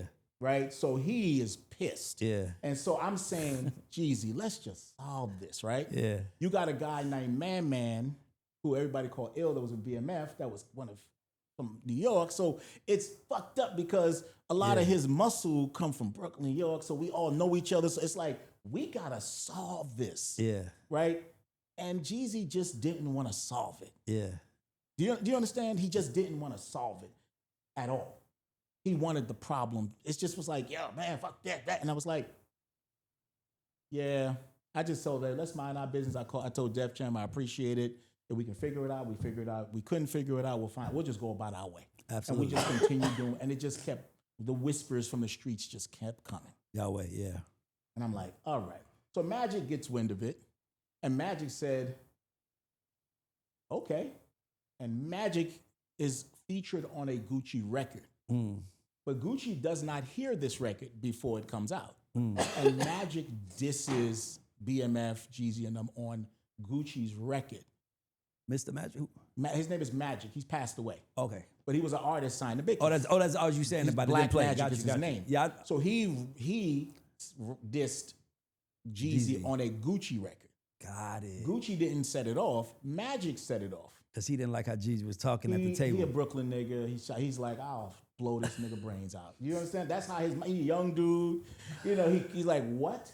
Like, who the fuck does this country, you know, one of them New York, like, who the fuck this country nigga think he's talking? Like, he one of them. Yeah. And he's serious. Yes. And so I'm sitting back going, this is a powder keg. This did not turn out the way I wanted it to turn out. I thought this would be preventative, and it was working. Yeah. People were like, oh no, he got some muscle. We're not going to do this. We're not going to take. But this guy, Jeezy, was a bit worked up. And he just kept, and it just felt like that kid that would punch people in the face because their older brother would defend them. Yeah. That's how it felt to me. He had get that feeling where he get just, that. and I'm But like, and you knew him since he was a young kid, so like, you seen him be different now. I know, yeah, and I'm Gotcha. like, bro, what is you talking about? First of all, let me tell you, I remember I said, ain't nobody ever slapping me. I'm telling you that. No, I was fucking with you. I'm telling you now, I don't care if the nigga 6'9". If he slaps me, I'm taking an arm with me. Yeah. He got to kill me now. Yeah. So I don't know what you talking about. Slap? Like, who the fuck is you talking to? Like I was pissed now. So I'm like, you know what? Let's bring it down. I'm out. Okay. And Magic went crazy. Cat was like, fuck it. And he puts it on a mixtape and drops it. And that's when she hit the fan. And that's when everything swelled up. Because the whispers in the streets were coming back like, nigga gonna do this, we gonna do this, we gonna do that. So the nigga like, oh, okay, bring it. And so Gucci didn't start it. But guess what? Jeezy just happened to have Stay Strapped ready. That just happened to be recorded already. You get it? Yeah. So he was coming with the diss record already. Got you. So you already knew. He was looking for a reason. He was coming with it anyway. He was on some cocky shit. And when he dropped that, it was like, okay. It's season Jeezy's now. like, let's go. I mean, Gucci's like, let's go. And Gucci just was more serious. Again, like, we gonna fight now? Right? You know, niggas was just more niggas was just more serious than you were about their self-defense. Yeah. Do you understand? Like, y'all keep thinking y'all gonna make threats and somebody's not gonna be serious about defending themselves. Right? Like, you gonna show up, punch me in my face, try to tie me up, pull our guns up. Like, I am going to fight I'm shooting my way the fuck out of here. Yeah, I don't care how tough you are. Yeah, I'm killing right? I'm killing one of you niggas. Yeah. I'm shooting myself out of this. And there was always that predicament of theater and music versus like WWE type shit. Yeah, like, is this wrestling or is this real? Is this real? And when somebody ain't screwed on tight, you don't pull guns on them. You don't attack, and it's no fun. So, you know, we wasn't that serious. How am I supposed to know how serious you are? You said stay strapped, and then niggas came to a crib I was in. And so at that point, it got ugly on the streets for a while. You do. It got ugly on the streets for a while, and then, you know, had some political relationships, so we were able to ease a lot of the ties, and explain to them, like, nah, this is some rap shit. This is a spoiled kid thing. And I know me and Jeezy has seen each other recently, and there's been a couple of like, hey, because we all grown men now. Yeah. And he might have evolved, you know, but, you know, that could have been that could have been avoided. Yeah. Right? But Polo taught me this too. Yeah. Polo taught me this. He said sometimes niggas just need enemies. And I feel like maybe Jeezy just needed Gucci to be that enemy that he again, felt like shot him to, yeah. you know, because sometimes you just need somebody. It's like he might be competing against you, but you need to compete against him. It's just that But concept. ask yourself a question, and this is what I say. While I love Jeezy's album, how much of Jeezy do you think you attribute to the marketing behind BMF? How much do I? How much of that success do you attribute to the marketing marketing, of BMF? the BMF machine at the time? I probably get 15%. I give it 70. You give Jeezy 70. I give it 70. Because I know niggas in New York didn't know who the fuck he was, but knew the weight BMF was moving. Oh no, that's what I'm saying. I thought you were saying what percentage of BMF movement was Jeezy. That's why I was like, No. I'm Oh. saying what percentage of Jeezy do you think Oh, BMF that played nigga, a that was role? like 85%. So then I was what- outside passing out flyers for Metro. Nigga, they would pull up to the club, 30 cars, and the way they set up, Meech would be in the and I ain't talking about, no, I'm talking about like the president. Like there would be flags on the cars, BMF on the cars, like hanging off the things, and it'd be 30 cars. And the security dude, remember that dude with the long hair? He'd be walking the cars in the front. Like, nigga, you ain't never, that shit was like Malcolm X, my nigga. Like, So again, why would a guy like that not want hype to sell records? that's so Second of all, how many people has he put on? Versus how many people Gucci put on? So I'm not saying it because Gucci was my artist. And I'm just telling you, fact. It's just fact. facts and history speaks in people. It's just about someone's what? Integrity. and It's go. about their personality Yeah. trait. It's about who they are as a person. And so when I tell this story, I'm finalizing it with this to say it makes sense why he was the guy he was. He just was that guy. And that's who he is, right?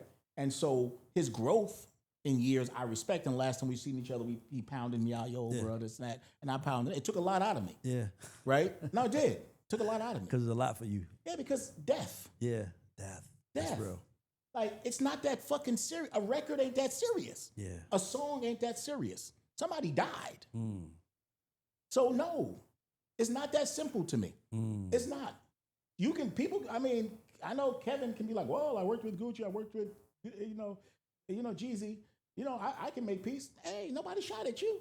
Yeah. Nobody tried to kill you. Yeah. It's easy for you to make peace. You can't make peace for me. Yeah. You can't make, what would I have said to my kids? You gonna make peace to my kids? You gonna tell my kids if I don't come back home? If they succeeded, well, yeah. That's some I real don't shit. wanna, I don't want to. It's not that easy for me. It's not. Like niggas' lives is in danger. Death happened. Yeah. You know I what didn't I'm realize saying? how much you was in the middle of it either. Like, Yeah, that's crazy. very much in the middle. That's why you kept seeing me. Because I was a guy that put it all together, so I'm sitting in the middle like this You're ain't responsible working. for this shit. This shit ain't working. But see, no, to be honest with you, like the reality is the guy that puts it all together can always be the one that to be seen as the shiesty one. And you can end up dying from everybody. Exactly. Everybody can look at you sideways and be like, well, this is the nigga that's cool with everybody. Yep. You so right. Because that's how they make it seem. Why he? And it's like, no, nigga, I'm actually the guarantor for everybody. Exactly. Because I love all y'all niggas. I'm the reason why niggas at the table, because they know. I'm trying to make sure everybody it works out. Because I'm the only nigga that's been here the longest. And I know you. I know your mom. I know your family. I know you. I'm trying to, but to you, it can make you look like you the one is the shiesty nigga. So that nigga, everybody can be thinking, let's just kill this nigga. Yeah. Do you understand what I'm saying? So right. Do you understand? So I be like, yo, bro, like, you know what you just set in motion? Yeah. I co-signed you. Yeah. I said you was a cool nigga. Yeah. Everybody looking at me, nigga. I need to be here. If I ain't here, they gonna be like, where the fuck that nigga at? He the one. Yeah, he the one that put us with this nigga. Do you understand my point? So, and Gucci's like, you put me in the middle of this. And I'm like, That's why you had to stay in the middle. yeah, I did. By the way, let me figure this out. That's some real shit. So listen, I have to ask one last question ahead. because the producer's here. We call this the GAUD Show. Okay. GAUDs is an acronym for GOATs and underdogs. Yes. Jacob, do you consider yourself a GOAT or an underdog? If you consider yourself an underdog, what do you personally want to accomplish for you to say, I feel like I'm the GOAT now? I will never think I'm a GOAT, Okay. ever.